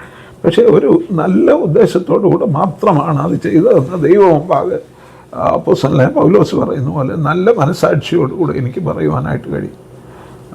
പലപ്പോഴും ചില കാര്യങ്ങൾ, ചിലപ്പോൾ ട്രാൻസ്ഫറിൻ്റെ കാര്യങ്ങളിൽ തന്നെ ചിലരൊക്കെ ചിന്തിക്കും അതൊരു വൈരാഗ്യ ബുദ്ധിയോടുകൂടെ ചെയ്യുന്നു. പ്രത്യേകിച്ചും വിദേശങ്ങളിലേക്കൊക്കെയുള്ള പട്ടക്കാരുടെ ട്രാൻസ്ഫറിൻ്റെ ഒക്കെ സമയത്ത് അവർ ആവശ്യപ്പെടുന്ന കാര്യങ്ങൾ, അവിടുത്തെയുള്ള റിക്വയർമെൻറ്റ്സ്, വിദേശ രാജ്യങ്ങളിലേക്ക് പോകുന്നവർക്ക് ഇത്തിരിയുടെ ഭാഷാ പരിജ്ഞാനം വേണമെന്നോ അല്ലെങ്കിൽ ആ കാര്യങ്ങളെക്കുറിച്ചൊക്കെ ചിന്തിച്ച് നടത്തിയിട്ടുള്ളത് പോലും ചില താല്പര്യങ്ങൾ കൊണ്ട് ചിലരെ സഹായിക്കാൻ ചെയ്തു എന്നൊക്കെ തെറ്റിദ്ധരിച്ച സാഹചര്യങ്ങൾ ഉണ്ടായിട്ടുണ്ട്. അതൊക്കെ കുറച്ച് നോർമലാണ്. അത് സാധാരണഗതിയിൽ സ്വാഭാവികമായ ആളുകൾ ചിന്തിച്ചു പോകുന്നത്. അങ്ങനെയൊക്കെയുള്ള വെല്ലുവിളികൾ നേരിട്ടിട്ടുണ്ട്. അതുകൊണ്ട് തന്നെ തെറ്റിദ്ധാരണകളുടെ അടിസ്ഥാനത്തിൽ അഭിപ്രായ വ്യത്യാസങ്ങളോ ഭിന്നതകളോ ഒക്കെ ഉണ്ടായിട്ടുണ്ട്. അനുഭവിച്ചിട്ടുള്ള ദുഃഖങ്ങളെ കുറിച്ചൊന്ന് പറയാമോ? അങ്ങനെ ജീവിതത്തിൽ അനുഭവിച്ച ദുഃഖങ്ങളിൽ എന്താണ് ഒരു പ്രതിവിധി കണ്ടെത്തിയത്? പലപ്പോഴും നമ്മൾ പ്രാർത്ഥനയിൽ ആശ്രയിക്കുന്നു, മറ്റു പലരോട് ഷെയർ ചെയ്യുന്നു. അപ്പം അച്ഛൻ്റെ ഇത്രയും നാളത്തെ അനുഭവത്തിൽ വലിയ ദുഃഖങ്ങളിലൂടെ കടന്നുപോയ സന്ദർഭങ്ങളുണ്ട്. അങ്ങനെ എടുത്തു പറയത്തക്ക, നമുക്ക് പറയാൻ പറ്റുന്ന കാര്യങ്ങൾ, എടുത്തു പറയത്തക്ക ചില കാര്യങ്ങൾ പറയാമോ? അതിനെ എങ്ങനെയാണ് നേരിട്ടത്? നമുക്ക് ദുഃഖങ്ങളൊക്കെ ഒത്തിരി ഉണ്ടായിട്ടുണ്ട്. അതെല്ലാം പറയുവാൻ, പ്രത്യേകിച്ചും വളരെ സ്നേഹിച്ചവരും സ്നേഹിക്കുന്നെന്ന് തോന്നിയവരും ഒക്കെ എതിരായിട്ടോ തെറ്റിദ്ധരിച്ചോ ഒക്കെ സംസാരിക്കുകയും ഇടപെടുകയും പ്രവർത്തിക്കുകയും ചെയ്ത സമയങ്ങളുണ്ടായിട്ടുണ്ട്, പ്രത്യേകിച്ചും ചില വിഷയങ്ങളിൽ. എന്നാൽ സഭയിൽ ചില സമിതികളിൽ എൻ്റെ അഭിപ്രായം പറഞ്ഞിട്ടുണ്ടെങ്കിലും ഒരിക്കലൊരു തീരുമാനം സഭയുടെ ഏത് സമിതി എടുത്താലും ഞാനിരുന്ന സഭാ സെക്രട്ടറി എന്നുള്ള നിലയിലായാലും ഏത് സമിതി ഏത് തീരുമാനമെടുത്തിട്ടുണ്ടോ പിന്നെ ആ തീരുമാനത്തിന് വേണ്ടി മാത്രമേ ഞാൻ നിന്നിട്ടുള്ളൂ. എൻ്റെ അഭിപ്രായം അതേ സമിതിയിൽ ഒരുപക്ഷെ എനിക്ക് ആ സമിതി എടുത്ത തീരുമാനത്തേക്കാൾ വിരുദ്ധമായ അഭിപ്രായമായിരുന്നു ഉണ്ടായിരുന്നത് എങ്കിൽ പോലും once a decision is taken, ഒരിക്കലൊരു തീരുമാനം എടുത്താൽ പിന്നെ ആ തീരുമാനം നടപ്പിലാക്കാൻ വേണ്ടി അതിനുവേണ്ടി മാത്രമേ നിന്നിട്ടുള്ളൂ. അതൊക്കെ പക്ഷേ അതിനുവേണ്ടി നിന്നിട്ടുണ്ടോ, അതിനുവേണ്ടി പൂർണ്ണ മനസ്സോടെ നിന്നിട്ടില്ല എന്നൊക്കെ ചിന്തിച്ച് തെറ്റിദ്ധരിച്ചിട്ടുള്ള അനേകരുണ്ട്. പക്ഷെ അതൊക്കെ ഹൃദയത്തിൽ വലിയ വേദന ഉളവാക്കിയിട്ടുണ്ട്. ഇപ്പോൾ എല്ലാ സഭകളിലുമൊക്കെ സംഭവിക്കുന്ന പോലെ കുറച്ചൊക്കെ ആരോപണങ്ങളും ഒക്കെ നേരിട്ടിട്ടുണ്ട്. പക്ഷേ ഒരിക്കലും പലപ്പോഴും ഈ ആരോപണങ്ങളെ ഒന്ന് ന്യായീകരിക്കുവാനായിട്ട് അല്ലെ അതിനൊരു മറുപടി പറയുവാനായിട്ട് ഞാൻ ശ്രമിച്ചിട്ടില്ല. പലപ്പോഴും ഞാൻ അങ്ങ് നിശബ്ദനായി പോയിട്ടുണ്ട്. നിശബ്ദനായി പോകുമ്പോൾ ആ വിഷയം ഇപ്പോൾ പറഞ്ഞ പോലെ ദൈവസന്നിധിയിൽ സമർപ്പിക്കുക, അല്ലെങ്കിൽ പങ്കിടുവാൻ കഴിയുന്ന ചില അടുത്ത പരിചയമുള്ളവരോട് അല്ലെ അടുത്ത ആത്മാർത്ഥമായിട്ട് വന്ന് നമ്മോട് സംസാരിക്കുന്നവരോട് ചിലപ്പോൾ ചില കാര്യങ്ങൾ പങ്കിട്ടിട്ടുണ്ടെന്നുള്ളതല്ലാതെ ദൈവസന്നിധിയിലാണ് ആ വിഷയങ്ങൾക്കൊക്കെ ആശ്വാസവും സമാധാനവും കണ്ടെത്തിയിട്ടുള്ളത്. ഇന്നല്ലെങ്കിൽ നാളെ ദൈവം സത്യം വെളിവാക്കും. ഒരുപക്ഷെ അതിന് നിത്യതയിലായിരിക്കുമോ നമ്മുടെ ഹൃദയത്തെ ശോധന ചെയ്യുന്ന ദൈവം എല്ലാ സത്യങ്ങളും വെളിപ്പെടുത്തും എന്നുള്ള ആശ്വാസം മാത്രമേ ഉള്ളൂ. പൗലോസ് അപ്പോസ്തലൻ്റെ ഒരു വാക്ക് എപ്പോഴും അപ്പോസ്തല പ്രവൃത്തി 22-ാം അധ്യായത്തിലാണെങ്കിലും എവിടെയാണെങ്കിലും പൗലോസ് പറയുന്നു, ഞാൻ കേവലം നല്ല മനസാക്ഷിയോടെ ഇന്നുവരെയും പെരുമാറിയിരിക്കുന്നു എന്നുള്ളത് ദൈവമുമ്പാകെ എൻ്റെ ധൈര്യമാണെന്ന് പറയുന്നത് പോലെ എനിക്കും പറയുവാനായിട്ട് കഴിയും. അതുകൊണ്ട് തന്നെ ഒത്തിരി വെല്ലുവിളികളെക്കുറിച്ചൊന്നും അധികം പറയുവാനായിട്ട് ഞാൻ ആഗ്രഹിക്കുന്നില്ല. അതുകൊണ്ട് ഞാൻ ആ വിഷയം അങ്ങനെ അങ്ങ് കട്ട്ഷോട്ട് ചെയ്യുകയാണ്. അച്ഛൻ്റെ ഈ ജീവിത വിജയത്തിൽ നമ്മൾ പലപ്പോഴും പറയും എനിക്ക് ഇന്ന വ്യക്തിയോട് ഞാൻ കടപ്പെട്ടിരിക്കുന്നു. അച്ഛൻ സ്വാധീനിച്ച വ്യക്തികളെ കുറിച്ച് പറഞ്ഞെങ്കിലും അങ്ങനെ എൻ്റെ ജീവിത വിജയത്തിൽ ഞാൻ കടപ്പെട്ടിരിക്കുന്നത് ആരോടാണ്? അങ്ങനെ എന്തെങ്കിലും ഒരു ചിന്തകൾ അച്ഛനുണ്ടോ? കുടുംബമുണ്ട്, മാതാപിതാക്കളുണ്ട്, ഭാര്യയുണ്ട്. അപ്പോൾ ആ ഒരു വെച്ച് നോക്കുമ്പോൾ നമ്മുടെ ജീവിത വിജയത്തിൻ്റെ പിന്നിലുള്ള ചില കരങ്ങളുണ്ടല്ലോ, അത് ആരൊക്കെയാണെന്ന് പറയാമോ? അച്ഛനെ സ്വാധീനിച്ച വ്യക്തികളെ കുറിച്ച് പറഞ്ഞുവെങ്കിലും ഞാനും എൻ്റെ പിതാവും തമ്മിൽ 40 വയസ്സിൻ്റെ വ്യത്യാസമുണ്ടായിരുന്നു. ഞാൻ പറഞ്ഞല്ലോ, എൻ്റെ പിതാവ് വിവാഹിതനാകണ്ടെന്ന് തീരുമാനിച്ച് 35-ാമത്തെ വയസ്സിലാണ് വിവാഹിതനാകുന്നത്. അതുകൊണ്ട് ഞങ്ങൾ തമ്മിൽ വലിയൊരു ഏജ് ഗ്യാപ്പ് ഉണ്ടായിരുന്നു. അപ്പച്ചനിപ്പോൾ ഉണ്ടായിരുന്നേ 103 വയസ്സെങ്കിലും കണ്ടേനെ. അപ്പോൾ അത്രമാത്രം വ്യത്യാസം ഉണ്ടായിരുന്നു. അതുകൊണ്ട് തന്നെ അപ്പച്ചൻ്റെ തോട്ട്സൊക്കെ ചെറുപ്രായത്തിൽ എന്നെ എൻ്റെ സഹോദരിയുമേ ഉള്ളായിരുന്നു, മൂത്ത സഹോദരി ഉള്ളായിരുന്നു. ഞങ്ങളെ ഒരുമിച്ച് വിളിച്ചിരുത്തി കുടുംബ പ്രാർത്ഥനയുടെ സമയത്ത് അപ്പച്ചന് അന്ന് വായിക്കുന്ന ഭാഗത്തെക്കുറിച്ച് വിശദീകരിക്കുമായിരുന്നു.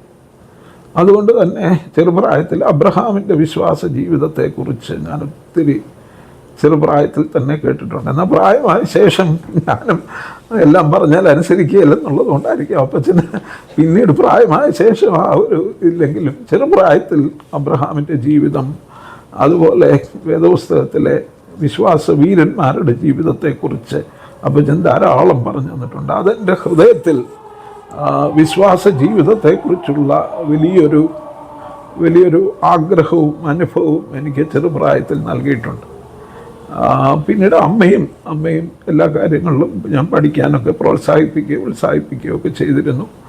പിന്നീട് കുടുംബജീവിതത്തിലേക്ക് പ്രവേശിച്ചപ്പോൾ എൻ്റെ ഭാര്യ എൻ്റെ എല്ലാ തീരുമാനങ്ങൾക്കും പിമ്പിൽ വളരെ പ്രാർത്ഥനാപൂർവ്വം എന്നേക്കാൾ വളരെ സോബറായിട്ടെന്ന് ഞാൻ പറയും, കുറച്ചുകൂടെ അതിൻ്റെ യുക്തിപൂർവമായി ആ തീരുമാനങ്ങളിൽ ഒരു അഭിപ്രായം പറയാൻ എൻ്റെ ഭാര്യ എപ്പോഴും എൻ്റെ പിമ്പിൽ ഉണ്ടായിരുന്നു, കാര്യങ്ങളെ മനസ്സിലാക്കുവാൻ. പ്രത്യേകിച്ചും മാത്രമല്ല, കൊടുക്കുന്ന കാര്യത്തിൽ, സുവിശേഷ വേലയ്ക്ക് കൊടുക്കുന്നതിലോ അല്ലെങ്കിൽ ആവശ്യത്തിലിരിക്കുന്നവരെ സഹായിക്കുന്നതിലോ കണ്ടറിഞ്ഞ് പെരുമാറുന്നതിൽ എനിക്ക് വരുമാനം തീരെ കുറവായിരുന്ന സാഹചര്യത്തിൽ പോലും വീട്ടിലെ അനേക ആവശ്യങ്ങളും മാതാപിതാക്കളുടെ ശുശ്രൂഷ ഒക്കെ ഉണ്ടായിരുന്ന കാലത്തും ഭാര്യയുടെ ഒരു വലിയ സപ്പോർട്ട് ആ നിലയിൽ നമുക്ക് ഇത്രയുള്ളെങ്കിലും നമ്മൾ ആ കാര്യത്തിന് അത് ചെയ്യണം, ഞങ്ങളാൽ ആവോളം ആ കാര്യങ്ങളിലൊക്കെ ചെവി അറിയാതെ സഹായിപ്പാൻ ദൈവം എൻ്റെ ഭാര്യയെ എടുത്ത് ഉപയോഗിച്ചിട്ടുണ്ട്. എന്നെക്കാളും കൂടുതൽ ആ കൊടുക്കുന്ന കാര്യത്തിൽ ഒരു വലിയ മാതൃകയായിരുന്നു എൻ്റെ ഭാര്യയുടെ മാതാപിതാക്കളും, പ്രത്യേകിച്ചും ഭാര്യയുടെ അമ്മ ഒരു വലിയ ഒരു അധ്യാപികയായിരുന്നു. കൃത്യമായിട്ട് ദശാംശം മാറ്റുന്ന ഒരു വ്യക്തിയായിരുന്നു. അപ്പോൾ ആ ഒരു മാതൃക എൻ്റെ ഭാര്യയ്ക്ക് പിന്തുടരുവാൻ കഴിഞ്ഞിട്ടുണ്ട്. അതുകൊണ്ട് തന്നെ എൻ്റെ ജീവിതത്തിൽ ഞാനത്രയും സ്ട്രിക്റ്റായിട്ട് ദശാംശം മാറ്റിയില്ലെങ്കിലും അത് മാറ്റാൻ എന്നെ പ്രേരിപ്പിച്ചതും കൊടുക്കാൻ എന്നെ പ്രേരിപ്പിച്ചതും ആ നിലയിൽ എൻ്റെ ഭാര്യയാണ്. അതുപോലെ അഭിപ്രായങ്ങളിൽ അങ്ങനെ വേണ്ട, ഇത് ചെയ്യേണ്ട, നമുക്ക് ഇത് മതി എന്നുള്ള നിലയിൽ എന്നെ ഒന്ന് കറക്റ്റ് ചെയ്യാനും ഒക്കെ പല സമയങ്ങളിലും ദൈവം എടുത്ത് ഉപയോഗിച്ചിട്ടുണ്ട്. മറ്റനേകരുണ്ട്, ഞാൻ പറഞ്ഞില്ല, സ്വാധീനിച്ച വ്യക്തികളെക്കുറിച്ച് ധാരാളം പേരെക്കുറിച്ച് പറഞ്ഞു. അതുകൊണ്ട് ഞാൻ ഇനി ആ ഭാഗം വിശദീകരിക്കുന്നില്ല. ഈ പുതുതായിട്ട് സുവിശേഷ വേലയിൽ ഇറങ്ങുന്നവർക്ക് അച്ഛൻ്റെ ഇത്രയും നാളത്തെ ഒരു അനുഭവം വെച്ച് എന്താണ് ഒരു സന്ദേശം കൊടുക്കാനായിട്ടുള്ളത്? ഒരു സുവിശേഷകൻ അല്ലെങ്കിൽ ഒരു വൈദികൻ എങ്ങനെയായിരിക്കണം? അവൻ്റെ സ്വഭാവം, അവൻ്റെ പ്രാർത്ഥനാ ജീവിതം, വചന പഠനം, മറ്റുള്ളവരുടെ ഇടപെടൽ, അതിനെക്കുറിച്ചൊന്ന് പറയാമോ? എന്താണ് ഈ പുതുതായിട്ട് സുവിശേഷ വേലയ്ക്ക് ഇറങ്ങുന്നവർക്ക് കൊടുക്കാനായിട്ടുള്ളൊരു സന്ദേശം? ഒന്നാമത്, ഈ സുവിശേഷ വേല എന്ന് പറയുന്നത് it is not at another profession. മറ്റൊരു തൊഴിലായിട്ട് സുവിശേഷ വേല ആരും സ്വീകരിക്കരുത്. എനിക്ക് ആ ജോലിക്ക് പറ്റിയില്ല, അതുകൊണ്ട് ഇതൊരു തൊഴിൽ ഞാൻ സ്വീകരിച്ചു. ഇപ്പോൾ ഒത്തിരി സെക്യുലർ പ്രിൻസിപ്പിൾസ് സുവിശേഷ വേലയിലേക്ക് വന്നിട്ടുണ്ട്. പ്രത്യേകിച്ചും വചന പഠനത്തിൻ്റെ കാര്യത്തിലും ഇപ്പോൾ ഒരു സെക്യുലർ യൂണിവേഴ്സിറ്റിയിൽ നിന്ന് ഒരു ഡിഗ്രി എടുത്ത്, ഒരു ഡോക്ടറേറ്റ് എടുത്ത്, ഒരു സെക്യുലർ കോളേജിൽ പഠിപ്പിക്കുന്ന പോലെ ഒരു ബൈബിൾ കോളേജിൽ പഠിപ്പിക്കും. അത് തമ്മിലൊരു വ്യത്യാസമില്ല. അപ്പോൾ അവിടെ ബിരുദത്തിനും ബിരുദാനന്തര ബിരുദത്തിനും അതുപോലെ ഡോക്ടറൽ ഡിഗ്രീസിനും ഒക്കെ പ്രാധാന്യമുള്ള ഒരു കാലഘട്ടത്തിൽ അപ്പം അച്ഛന്മാരാകാനോ അല്ലെങ്കിൽ സുവിശേഷ വേലയ്ക്ക് ഇറങ്ങിയാലോ ഒരു തിയോളജിക്കൽ ഡിഗ്രി എടുത്താൽ അടുത്തെടുക്കണം, പിന്നെ അടുത്തെടുക്കണം, അങ്ങനെ പഠിച്ചു പോകണം എന്നൊരു ചിന്തയാണ്. അത് പലപ്പോഴും സുവിശേഷ വേലയ്ക്ക് ദൈവവചനം പഠിപ്പിക്കണം. ഞാൻ എബ്രായ ലേഖനത്തിൽ പറയുന്നു, നിങ്ങളുടെ ഇടയിൽ ശുശ്രൂഷ ചെയ്യുന്നവർ നിങ്ങളുടെ ആത്മാക്കൾക്ക് കണക്ക് കൊടുക്കേണ്ടവരാകയാൽ അവർ നിങ്ങളുടെ ആത്മാക്കൾക്ക് വേണ്ടി ജാഗരിച്ചിരിക്കുന്നു. സോ എന്നെ ഏൽപ്പിച്ചവരുടെ ആത്മാക്കളുടെ കണക്ക് കൊടുക്കേണ്ട ഒരു ദിവസമുണ്ട്. അതുകൊണ്ട് എന്നെ ഏൽപ്പിച്ചവരെ ദൈവവചനം ഇപ്പോൾ നമ്മൾ പറയല്ലോ, നമ്മുടെ വീട്ടിൽ നല്ല ഭക്ഷണം കിട്ടുന്നില്ലെങ്കിൽ നമ്മൾ പുറത്ത് പോയി ഹോട്ടലിൽ നിന്നോ തട്ടുകടയിൽ നിന്നൊക്കെ കഴിക്കും, ജങ്ക് ഫുഡ് കഴിക്കും എന്ന് പറയുന്ന പോലെ നമ്മൾ ഒന്നാമത് ദൈവവചനം നമ്മെ ഏൽപ്പിച്ച ജനത്തിന് കൊടുക്കണം. അതിനുവേണ്ടിയാണ് ദൈവവചനം പഠിക്കുന്നത്. തിയോളജിക്കൽ ഡിഗ്രിക്ക് വേണ്ടിയല്ല, ദൈവവചനം ജനത്തിന് കൊടുക്കാൻ, നല്ല ആഹാരം കൊടുക്കാൻ. ആട്ടിൻ കൂട്ടത്തെ മേയിക്കുക എന്ന് പറയുമ്പോൾ ഫീഡ് ദ ഷീപ്പ് എന്ന നല്ല ആഹാരം ജനത്തിന് കൊടുക്കാൻ ദൈവവചനം പഠിക്കണം. ദൈവവചനം പഠിക്കുക മാത്രമല്ല, പഠിപ്പിക്കുക മാത്രമല്ല, അതനുസരിച്ച് ജീവിച്ച് കാണിക്കുകയും വേണം. വിശ്വാസ ജീവിതത്തെക്കുറിച്ച് ഞാൻ പ്രസംഗിക്കുമ്പോൾ ഞാനൊരു ദ്രവ്യാഗ്രഹിയായിട്ട് ശുശ്രൂഷ ചെയ്താൽ എൻ്റെ ജീവിതം ഞാൻ പഠിപ്പിക്കുന്നതിന് നേരെ വിരുദ്ധമായിരിക്കും.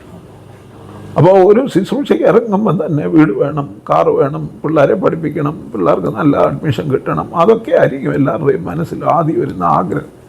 എന്നാൽ ഇതെല്ലാം തക്ക സമയത്ത് ദൈവം നടത്തും. ഞാൻ ഇത്രമാത്രം വിശ്വസ്തനായിരിക്കുന്നോ, കർത്താവിൻ്റെ വേലയിൽ ഞാൻ എത്രമാത്രം വിശ്വസ്തനായി ആത്മാർത്ഥമായിട്ട് പ്രവർത്തിക്കുന്നു, അതൊക്കെ ദൈവം നടത്തും. അപ്പോൾ ഇറങ്ങുന്നവരെ സംബന്ധിച്ച് ഒട്ടനെ എന്തോ നമ്മൾ മലയാളത്തിൽ പറയും, ഇരിക്കുന്നതിന് മുമ്പ് കാല് നീട്ടണം. അങ്ങനെ ഒരു ചിന്തയോടുകൂടെ ആരും സുവിശേഷ വേലയ്ക്ക് ഇറങ്ങരുത്. This is not yet another profession. ഞാൻ വേറൊരു ജോലി ചെയ്തായിരുന്നെങ്കിൽ എനിക്കിത് കിട്ടിയേനെ, ഞാൻ ഗൾഫിൽ പോയായിരുന്നേ, അങ്ങനെ സംഭവിച്ചേനെ. അപ്പം ഞാൻ അതുകൊണ്ട് പ്രത്യേകിച്ചും ആളുകൾ വിദേശത്ത് പോകണം അല്ലെങ്കിൽ പണം സമ്പാദിക്കണം എന്നുള്ള ലക്ഷ്യത്തോടുകൂടി ഇറങ്ങുമ്പോഴാണ് ഒത്തിരി പ്രശ്നങ്ങൾ ഉണ്ടാകുന്നത്. അതൊഴിവാക്കി എന്നെ ഏൽപ്പിച്ച ശുശ്രൂഷ ഞാൻ വിശ്വസ്തമായിട്ട് ചെയ്താൽ, അല്പത്തിൽ വിശ്വസ്തനായാൽ ദൈവം എന്നെ അധികത്തിന് വിചാരകനാക്കും. ആ ഒരു ചിന്തയോടുകൂടെ സുവിശേഷ വേലയിലേക്ക് വരണം. മാത്രമല്ല, ഇതൊരു വിശ്വാസ ജീവിതമാണ്. വിശ്വാസം എന്ന് പറയുന്നത് രക്ഷിക്കപ്പെടാൻ വേണ്ടി മാത്രമുള്ളതല്ല. യേശുവിനെ കർത്താവ് എന്ന് ഹൃദയം കൊണ്ട് വായ കൊണ്ടേറ്റ് പറയുകയും ദൈവം അവനെ മരിച്ചവരുടെ നിന്ന് ഉയർത്തെഴുന്നേൽപ്പിച്ചു എന്ന് ഹൃദയം കൊണ്ട് വിശ്വസിക്കുകയും ചെയ്യണം. അതാണ് രക്ഷിക്കപ്പെടുന്നതിന് വേണ്ടി, അത് വിശ്വാസമാണ്. വിശ്വാസം എന്നാൽ വേദോസം പറയുന്നത് വിശ്വാസത്താൽ നീതിമാൻ ജീവിക്കുമെന്ന്. അപ്പം ജീവിക്കുന്നതിന് എൻ്റെ ഈ ആവശ്യം നടത്താൻ ദൈവം മതിയായവനാണ്. ഇന്നത് തരുന്നില്ലെങ്കിൽ അത് ദൈവഹിതമല്ല, എന്നാൽ ദൈവം തക്ക സമയത്ത് തരും എന്നുള്ള ആ വിശ്വാസത്തോടുകൂടെ വേണം ഈ ശുശ്രൂഷയ്ക്ക് ഇറങ്ങാൻ. അല്ലാതെ ഇതിനകത്ത് ഇറങ്ങുകയേ അരുതെന്ന്. അല്ലെങ്കിൽ ഇഷ്ടം പോലെ പണിയുണ്ടല്ലോ, ആ പണി നമുക്ക് പോയി ചെയ്യുന്നു. സുവിശേഷ വേലയ്ക്ക് വേണ്ടി ഇറങ്ങുന്നെങ്കിൽ വിശ്വാസത്താൽ എൻ്റെ നീതിമാൻ ജീവിക്കും. വിളിച്ച ദൈവം നടത്താനും വിശ്വസ്തനാണ്. അവൻ തക്ക സമയത്ത് ആവശ്യങ്ങളെ നിറവേറ്റും.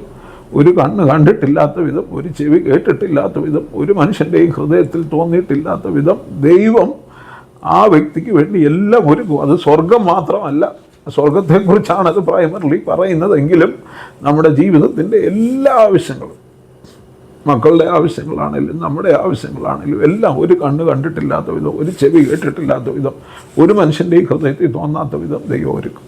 ദാറ്റ് ഈസ് വാട്ട്, അതാണ് എനിക്ക് പറയുവാനായിട്ടുള്ളത്. അച്ഛൻ്റെ ഒരു ആത്മീയ ജീവിതം, അതായത് ഒരു ദിവസത്തെ ഒരു പ്രവർത്തനത്തെ കുറിച്ചൊന്ന് പറയാമോ? എത്ര മണിക്ക് എഴുന്നേൽക്കും, എത്ര സമയം ബൈബിൾ വായിക്കും, പ്രാർത്ഥിക്കും, എങ്ങനെയാണ് ഒരു ആത്മീയ ജീവിതം, ഒരു ദിവസത്തെ ഒരു ജീവിതത്തെ കുറിച്ച്? മറ്റുള്ളവർക്ക് പ്രയോജനത്തിന് വേണ്ടിയാണ് ഈ ചോദിക്കുന്നത്. അതൊന്ന് പറയാമോ? എത്ര സമയം പ്രാർത്ഥിക്കും, ബൈബിൾ വായിക്കും, പഠിക്കും? അത് പ്രാർത്ഥനയുടെ രീതികൾ, മറ്റുള്ളവർക്ക് വേണ്ടിയുള്ള പ്രാർത്ഥനകൾ, രാജ്യങ്ങൾക്ക് വേണ്ടി, സംസ്ഥാനങ്ങൾക്ക് വേണ്ടി, സഭയിലുള്ള ഇടവകൾക്ക് വേണ്ടി, വിശ്വാസികൾക്ക് വേണ്ടി, അപ്പോൾ ഇങ്ങനെ ഉള്ള കാര്യങ്ങളൊന്ന് പറയാമോ? മറ്റുള്ളവർക്ക് ഒരു മാതൃകയാക്കാൻ വേണ്ടി അച്ഛൻ്റെ ജീവിതം, ആത്മീയ ജീവിതത്തെക്കുറിച്ച്, അതായത് ഈ പ്രാർത്ഥനാ ജീവിതത്തെക്കുറിച്ചും ഒരു ദിവസത്തെ ഷെഡ്യൂൾ ഒന്ന് പറയാമോ? ഞാൻ ചില ദിവസം താമസിച്ചാൽ കിടക്കുന്നത്. നേരത്തെ 12 മണിയൊക്കെ ആവുമായിരുന്നു കിടക്കാൻ. എന്നാലും 6 മണിയാകുമ്പോഴത്തേക്ക് എഴുന്നേൽക്കുമായിരുന്നു. കൃത്യം 6 മണിക്ക് തന്നെ എഴുന്നേൽക്കും. പ്രത്യേകിച്ചും സഭയ്ക്ക് രാവിലെ 6 തൊട്ട് 6:15 വരെ ഒരു പ്രഭാത ധ്യാനം ഉള്ളത് കൊണ്ട് അത് കേൾക്കുവാൻ വേണ്ടി അലാറം വെച്ച് എഴുന്നേൽക്കുന്നൊരു പതിവുണ്ട്. എന്നാൽ ഇപ്പോൾ അല്പം കൂടെ നേരത്തെ കിടക്കും. കിടന്നാൽ മിക്കവാറും ഞാനൊരു 5:30 ആകുമ്പോഴത്തേക്കെങ്കിലും എഴുന്നേൽക്കും. ചില ദിവസങ്ങളിൽ രാത്രിയിൽ 3 മണിക്കോ 4 മണിക്കോ ഒക്കെ ഇടയ്ക്കിടയ്ക്ക്, എല്ലാ ദിവസവും റെഗുലറായിട്ടല്ല എഴുന്നേൽക്കും. എഴുന്നേറ്റാൽ പിന്നെ 1 മണിക്കൂർ എങ്ങനെയാണെങ്കിലും ഉറങ്ങുന്നത് വരെ ആ സമയം പ്രാർത്ഥിക്കും. ആ സമയം പ്രാർത്ഥിക്കുന്നത് എല്ലാ വിഷയങ്ങൾക്ക് വേണ്ടി പ്രാർത്ഥിക്കും. പ്രത്യേകിച്ചും എന്നെ ഏൽപ്പിച്ചിട്ടുള്ള ഇടവുകൾ, അവിടെയുള്ള എല്ലാ ഭവനങ്ങളെയും പേര് പറഞ്ഞ് ഞാൻ പ്രാർത്ഥിക്കും. പിന്നെ രോഗികളായിട്ടുള്ളവർക്ക് വേണ്ടി പ്രാർത്ഥിക്കും. സഭയ്ക്ക് വേണ്ടി, സഭയിലെ സുവിശേഷ പ്രവർത്തകർക്ക് വേണ്ടി പ്രാർത്ഥിക്കും. എൻ്റെ സഭയ്ക്ക് വേണ്ടി മാത്രമല്ല, നമ്മുടെ പ്രത്യേകിച്ചും ഇവിടുത്തെ എല്ലാ മെയിൻ ലൈൻ ചർച്ചസിന് വേണ്ടിയും പ്രാർത്ഥിക്കും. എപ്പിസ്കോപ്പൽ സഭകൾക്ക് വേണ്ടി മാത്രമല്ല, അല്ലാത്ത സഭകൾക്ക് വേണ്ടിയും പ്രാർത്ഥിക്കും. Pentecostal, brethren, Marthoma, CSI, orthodox എല്ലാ സഭകൾക്ക് വേണ്ടിയും പ്രാർത്ഥിക്കും. പ്രത്യേകിച്ചും ഭാരതം കർത്താവിനെ അറിയുന്നതിന് വേണ്ടി പ്രാർത്ഥിക്കും. ഭാരതത്തിലെ പ്രധാനമന്ത്രി, പ്രസിഡന്റ്, ഈ രാജ്യങ്ങളുടെ നേതാക്കന്മാർക്ക് വേണ്ടി പ്രാർത്ഥിക്കും. പ്രത്യേകിച്ചും അവരുടെ ഹൃദയങ്ങളിൽ ഒരു വെളിച്ചമുണ്ടാകണമേ കർത്താവെ, ഈ ജനം അന്ധകാരത്തിൽ നിന്ന് വിടുവിക്കപ്പെടാൻ വെളിച്ചമുണ്ടാകണമെന്ന് പ്രാർത്ഥിക്കും. മാത്രമല്ല, ഈ അടുത്ത കാലത്ത് എൻ്റെ മക്കൾ യൂറോപ്പിലായതുകൊണ്ട് മകളുടെ അടുക്കൽ ജർമ്മനിയിലേ പോയി 2-3 മാസം താമസിക്കാനായിട്ടിടയായി. അവിടെ താമസിച്ചപ്പോഴാണ് യൂറോപ്പിലെ ക്രിസ്ത്യൻ ഡീഗ്രഡേഷൻ, എന്തോ അതിന് ഒരു സ്പിരിച്വൽ ഡീഗ്രഡേഷൻ സംഭവിച്ചത് കാണാനും മനസ്സിലാക്കാനും ഒക്കെ. അത് പിന്നെ ആത്മീയ ശോഷണം. പ്രത്യേകിച്ചും ഒരു കാലത്ത് ഞാൻ എപ്പോഴും പ്രാർത്ഥിക്കും, കർത്താവ് ഒരു കാലത്ത് മിഷണറിമാരെ ഇന്ത്യയിലേക്ക് അയച്ചതാണ്. വില്യം കേറിയെ ഇന്ത്യയിലേക്ക് അയച്ചു, അതുപോലെ ജഡ്സനെ ബർമയിലേക്ക് അയച്ചു, ഹഡ്സൺ ടൈലറെ ചൈനയിലേക്ക് അയച്ചു, CT സ്റ്റഡ് അതുപോലെയുള്ള വലിയ ആളുകളെ അയച്ച ജോർജ് മുള്ളറും DL മോഡിയും ജോനഥാൻ എഡ്വേർഡ്സും മാർട്ടിൻ ലോയിഡ് ജോൺസും ഡേവിഡ് ബ്രൈനാർഡും അതുപോലെയുള്ള അനേകർ, ഡേവിഡ് ലിവിങ്സ്റ്റൺ ആഫ്രിക്കയിലേക്ക് അവരെയൊക്കെ വിട്ട രാജ്യങ്ങളാണ് യൂറോപ്യൻ രാജ്യങ്ങൾ. ബ്രിട്ടനിൽ നിന്നും ജർമ്മനിയിൽ നിന്നും മറ്റ് സ്ഥലങ്ങളിൽ നിന്നൊക്കെ വിട്ടു. അതുപോലെ അമേരിക്കയിൽ അനേക ദൈവമക്കൾ എഴുന്നേറ്റു. അവിടെയൊക്കെ ഇന്ന് ആത്മീയ അധപ്പതനം സംഭവിച്ചിരിക്കും. ഈ രാജ്യങ്ങളൊക്കെ ഉണർത്താൻ വേണ്ടി പ്രത്യേകമായിട്ട് പ്രാർത്ഥിക്കും. പ്രത്യേകിച്ച് പീഡനം അനുഭവിക്കുന്നു. ഇപ്പം നൈജീരിയയിൽ ബൊക്കോ ഹറാം എന്ന് പറയുന്ന ഇസ്ലാമിക തീവ്രവാദികൾ കുഞ്ഞുങ്ങളെ അടക്കം തട്ടിക്കൊണ്ടുപോയി, അനേകരെ കൊലപ്പെടുത്തുന്നു. നൈജീരിയയ്ക്ക് വേണ്ടി പ്രാർത്ഥിക്കും. അങ്ങനെയുള്ള പ്രാർത്ഥിക്കാൻ ഒരു ഭാരം ഈ അടുത്ത കാലത്ത്, പ്രത്യേകിച്ച് ഈ അടുത്ത കാലത്ത് തന്നിട്ടുണ്ട്. രാവിലെ എഴുന്നേൽക്കും, രാവിലെ 6 മണിയോടുകൂടെ എങ്ങനെയാണെങ്കിലും എഴുന്നേൽക്കും. ചിലപ്പോൾ 5:30-ക്കോ 5 മണിക്കോ എഴുന്നേൽക്കും. എഴുന്നേറ്റാൽ 1 മണിക്കൂർ സമയമെങ്കിലും പ്രാർത്ഥിക്കും. ഇടയ്ക്ക് ഇച്ചിരി അറിയാതെ ഉറങ്ങിപ്പോയാലും വീണ്ടും ഉണർന്ന് പ്രാർത്ഥിക്കും. 6:15 ശേഷം ഞാൻ ഒരു 20 മിനിറ്റെങ്കിലും ദിവസം വായിക്കാനും പഠിക്കാനും, പ്രത്യേകിച്ച് ഞാൻ എടുക്കുന്ന ബൈബിൾ ക്ലാസ്സുകൾ അല്ലെ അതിനുവേണ്ടി ദിവസം പഠിക്കാൻ വേണ്ടി പ്രത്യേകം സമയം ചെലവഴിക്കും. അതിനുശേഷം പ്രാർത്ഥിക്കും. പ്രാർത്ഥിച്ച ശേഷം വീണ്ടും പ്രഭാത കൃത്യങ്ങളൊക്കെ ചെയ്ത ശേഷം കുടുംബ പ്രാർത്ഥന. അമ്മ പ്രായമാണ്, 90 വയസ്സുണ്ട്. അപ്പോൾ അതിന് ശേഷമാണ് കുടുംബ പ്രാർത്ഥനയൊക്കെ നടത്തുന്നത് രാവിലെ. അതുകൊണ്ട് അതിനുശേഷമേ പത്രം എടുക്കത്തും വായിക്കത്തുള്ളൂ. പേപ്പർ കാണത്തില്ല. പേപ്പർ ഒരു 8 മണി കഴിയാതെ വായിക്കാറില്ല. കാരണം നേരത്തെയൊക്കെ വായിക്കുമായിരുന്നു, ആദ്യം പത്രം എടുത്ത് വായിക്കുമായിരുന്നു. എന്നാൽ ഇപ്പോഴേ കാര്യം മറ്റ് ചിന്തകളിലേക്കൊക്കെ പോകുന്നതിന് മുമ്പ് ആദ്യം സംസാരിക്കേണ്ടത് ദൈവത്തോടാണ്, ആദ്യം കേൾക്കേണ്ടത് ദൈവശബ്ദമാണ് എന്നുള്ളൊരു വലിയ ചിന്ത ദൈവം ഈ അടുത്ത കാലത്ത് പ്രത്യേകിച്ചും തന്നിട്ടുണ്ട്. അതിന് ദൈവം സമയം തരുന്നു. അതോർത്ത് വളരെ കൃത്യമായി കുടുംബ പ്രാർത്ഥന നടത്താൻ, രാവിലെയും വൈകിട്ടും കുടുംബ പ്രാർത്ഥന നടത്താൻ ദൈവം എന്നെ, എൻ്റെ ഭാര്യയ്ക്ക് പ്രത്യേകിച്ചും അതിലൊരു വളരെ സ്ട്രിക്റ്റായിട്ട് കാര്യങ്ങളൊക്കെ ചെയ്യുവാൻ, കുഞ്ഞുങ്ങൾക്ക് വേണ്ടിയും മറ്റാവശ്യങ്ങൾക്ക് വേണ്ടി എല്ലാം പ്രാർത്ഥിക്കാനായിട്ട് ദൈവം അവസരം തരുന്നു. അതാണ് എൻ്റെ ജീവിതചര്യ. പിന്നെ എന്തെങ്കിലും ബൈബിൾ സ്റ്റഡി ലെസൺസ് തയ്യാറാക്കാൻ ഈ അടുത്ത കാലത്ത് ഞാൻ ചെയ്യുന്നൊരു കാര്യം, ഒരു തിയോളജി, ബിബ്ലിക്കൽ സിസ്റ്റമാറ്റിക് തിയോളജിയുടെ ഒരു ബുക്ക് മലയാളത്തിൽ ഉണ്ടാകണമെന്ന് എനിക്കൊരാഗ്രഹമുണ്ട്. അതിന് കുറച്ച് ഭാഗം, ഒരു 200 പേജിൻ്റെ 2 നോട്ട് ബുക്കുകളോളം ഏതാണ്ട് തീർക്കാനായിട്ട് ദൈവം സഹായിച്ചു, എഴുതുവാനായിട്ട്. അത് ഇനിയും ഒന്ന് കൃത്യമായിട്ടൊന്ന് ക്രോഡീകരിക്കേണ്ടതായിട്ടുണ്ട്, എഡിറ്റ് ചെയ്യേണ്ടതായിട്ടുണ്ട്. എങ്കിലും പല വിഷയങ്ങളെക്കുറിച്ച് എഴുതുവാനായിട്ട് ദൈവം സഹായിച്ചു. അങ്ങനെ ഒരു കാര്യം പ്രസിദ്ധീകരിക്കണമെന്നും ആഗ്രഹിക്കുന്നു. ഇനി എന്തെങ്കിലും അച്ഛൻ്റെ ജീവിതവുമായി ബന്ധപ്പെട്ട് പൊതുജനം അറിയണം എന്ന് ചിന്തിക്കുന്ന കാര്യങ്ങളുണ്ടോ? ഇതൊരു ഇന്റർവ്യൂ ആണ്. ഇനി അച്ഛൻ്റെ ജീവിതത്തിൽ എന്തെങ്കിലും പറയാൻ ആഗ്രഹിച്ച കാര്യങ്ങൾ വിട്ടുപോയതോ അല്ലെങ്കിൽ എന്തെങ്കിലും പൊതുജനത്തിന്റെ ജീവിതവുമായി ബന്ധപ്പെട്ട് അറിയണം എന്ന് ആഗ്രഹിക്കുന്ന കാര്യങ്ങളുണ്ടോ? എല്ലാ മേഖലകളും തന്നെ മിക്കവാറും കവർ ചെയ്തു എന്നാണ് ചിന്തിക്കുന്നത്. പിന്നെ ദൈവവചനം നമ്മൾ എത്രത്തോളം പഠിക്കുന്നത് ഇറ്റ്സ് നോട്ട് ഫോർ ഒരു ഹെഡ് നോളജിന് വേണ്ടിയല്ല, ഒരു തലയിൽ കുറേ അറിവ് കയറ്റി വെക്കാൻ വേണ്ടിയല്ല, ജീവിതത്തിൽ, പ്രായോഗിക ജീവിതത്തിൽ കൊണ്ടുവരുവാനും അത് മറ്റുള്ളവരുടെ മുമ്പിൽ ഒരു സാക്ഷ്യമായി തീരാനും ദൈവം ഇടയാകട്ടെ. രക്ഷിക്കപ്പെടുക എന്ന് പറയുന്ന ഒരു ബുദ്ധിപരമായ സമ്മതമല്ല, അതൊരു നമ്മുടെ കയ്യിലും കാലിലും കൂടെ ഒക്കെ അതൊന്ന് ഇറങ്ങണം എന്ന് പറഞ്ഞാൽ നമ്മുടെ ജീവിതത്തിലേക്ക് അതൊന്ന് പകർത്തപ്പെടണം. ആ വിശ്വാസവും ജീവിതവും ഒരു വിശുദ്ധ ജീവിതം നയിപ്പാൻ ദൈവം എല്ലാവർക്കും ഇടയാകട്ടെ. അതായിരിക്കണം ലക്ഷ്യം. അതിനുവേണ്ടി ദൈവത്തിൻ്റെ പരിശുദ്ധാത്മാവ് നമ്മെ സഹായിക്കട്ടെ, ഒരുക്കട്ടെ, ബലപ്പെടുത്തട്ടെ എന്നാണ് എൻ്റെ പ്രാർത്ഥന. എന്തായാലും ഇത്രയും സമയം അച്ഛൻ്റെ അനുഭവ സാക്ഷ്യം പങ്കുവച്ചതിലുള്ള വളരെയധികം നന്ദി അറിയിക്കുന്നു. അച്ഛനെ ദൈവം ധാരാളമായിട്ട് സഹായിക്കട്ടെ. Thank you so much. ഇങ്ങനെ ഒരു ഇൻ്റർവ്യൂ എടുത്തതിൽ ഇത്രയും കാര്യങ്ങൾ പറയാനിടയാക്കിയതിന് ബ്രദർ സാജു ഇവിടം വരെ വന്ന് ഈ കാര്യങ്ങളിൽ വലിയൊരു താല്പര്യമെടുത്തതിന് പ്രത്യേകം നന്ദി അറിയിക്കുന്നു. ദൈവം താങ്കളുടെ പ്രവർത്തനങ്ങളെ അനുഗ്രഹിക്കട്ടെ എന്ന് പ്രത്യേകമായിട്ട് പ്രാർത്ഥിക്കുന്നു.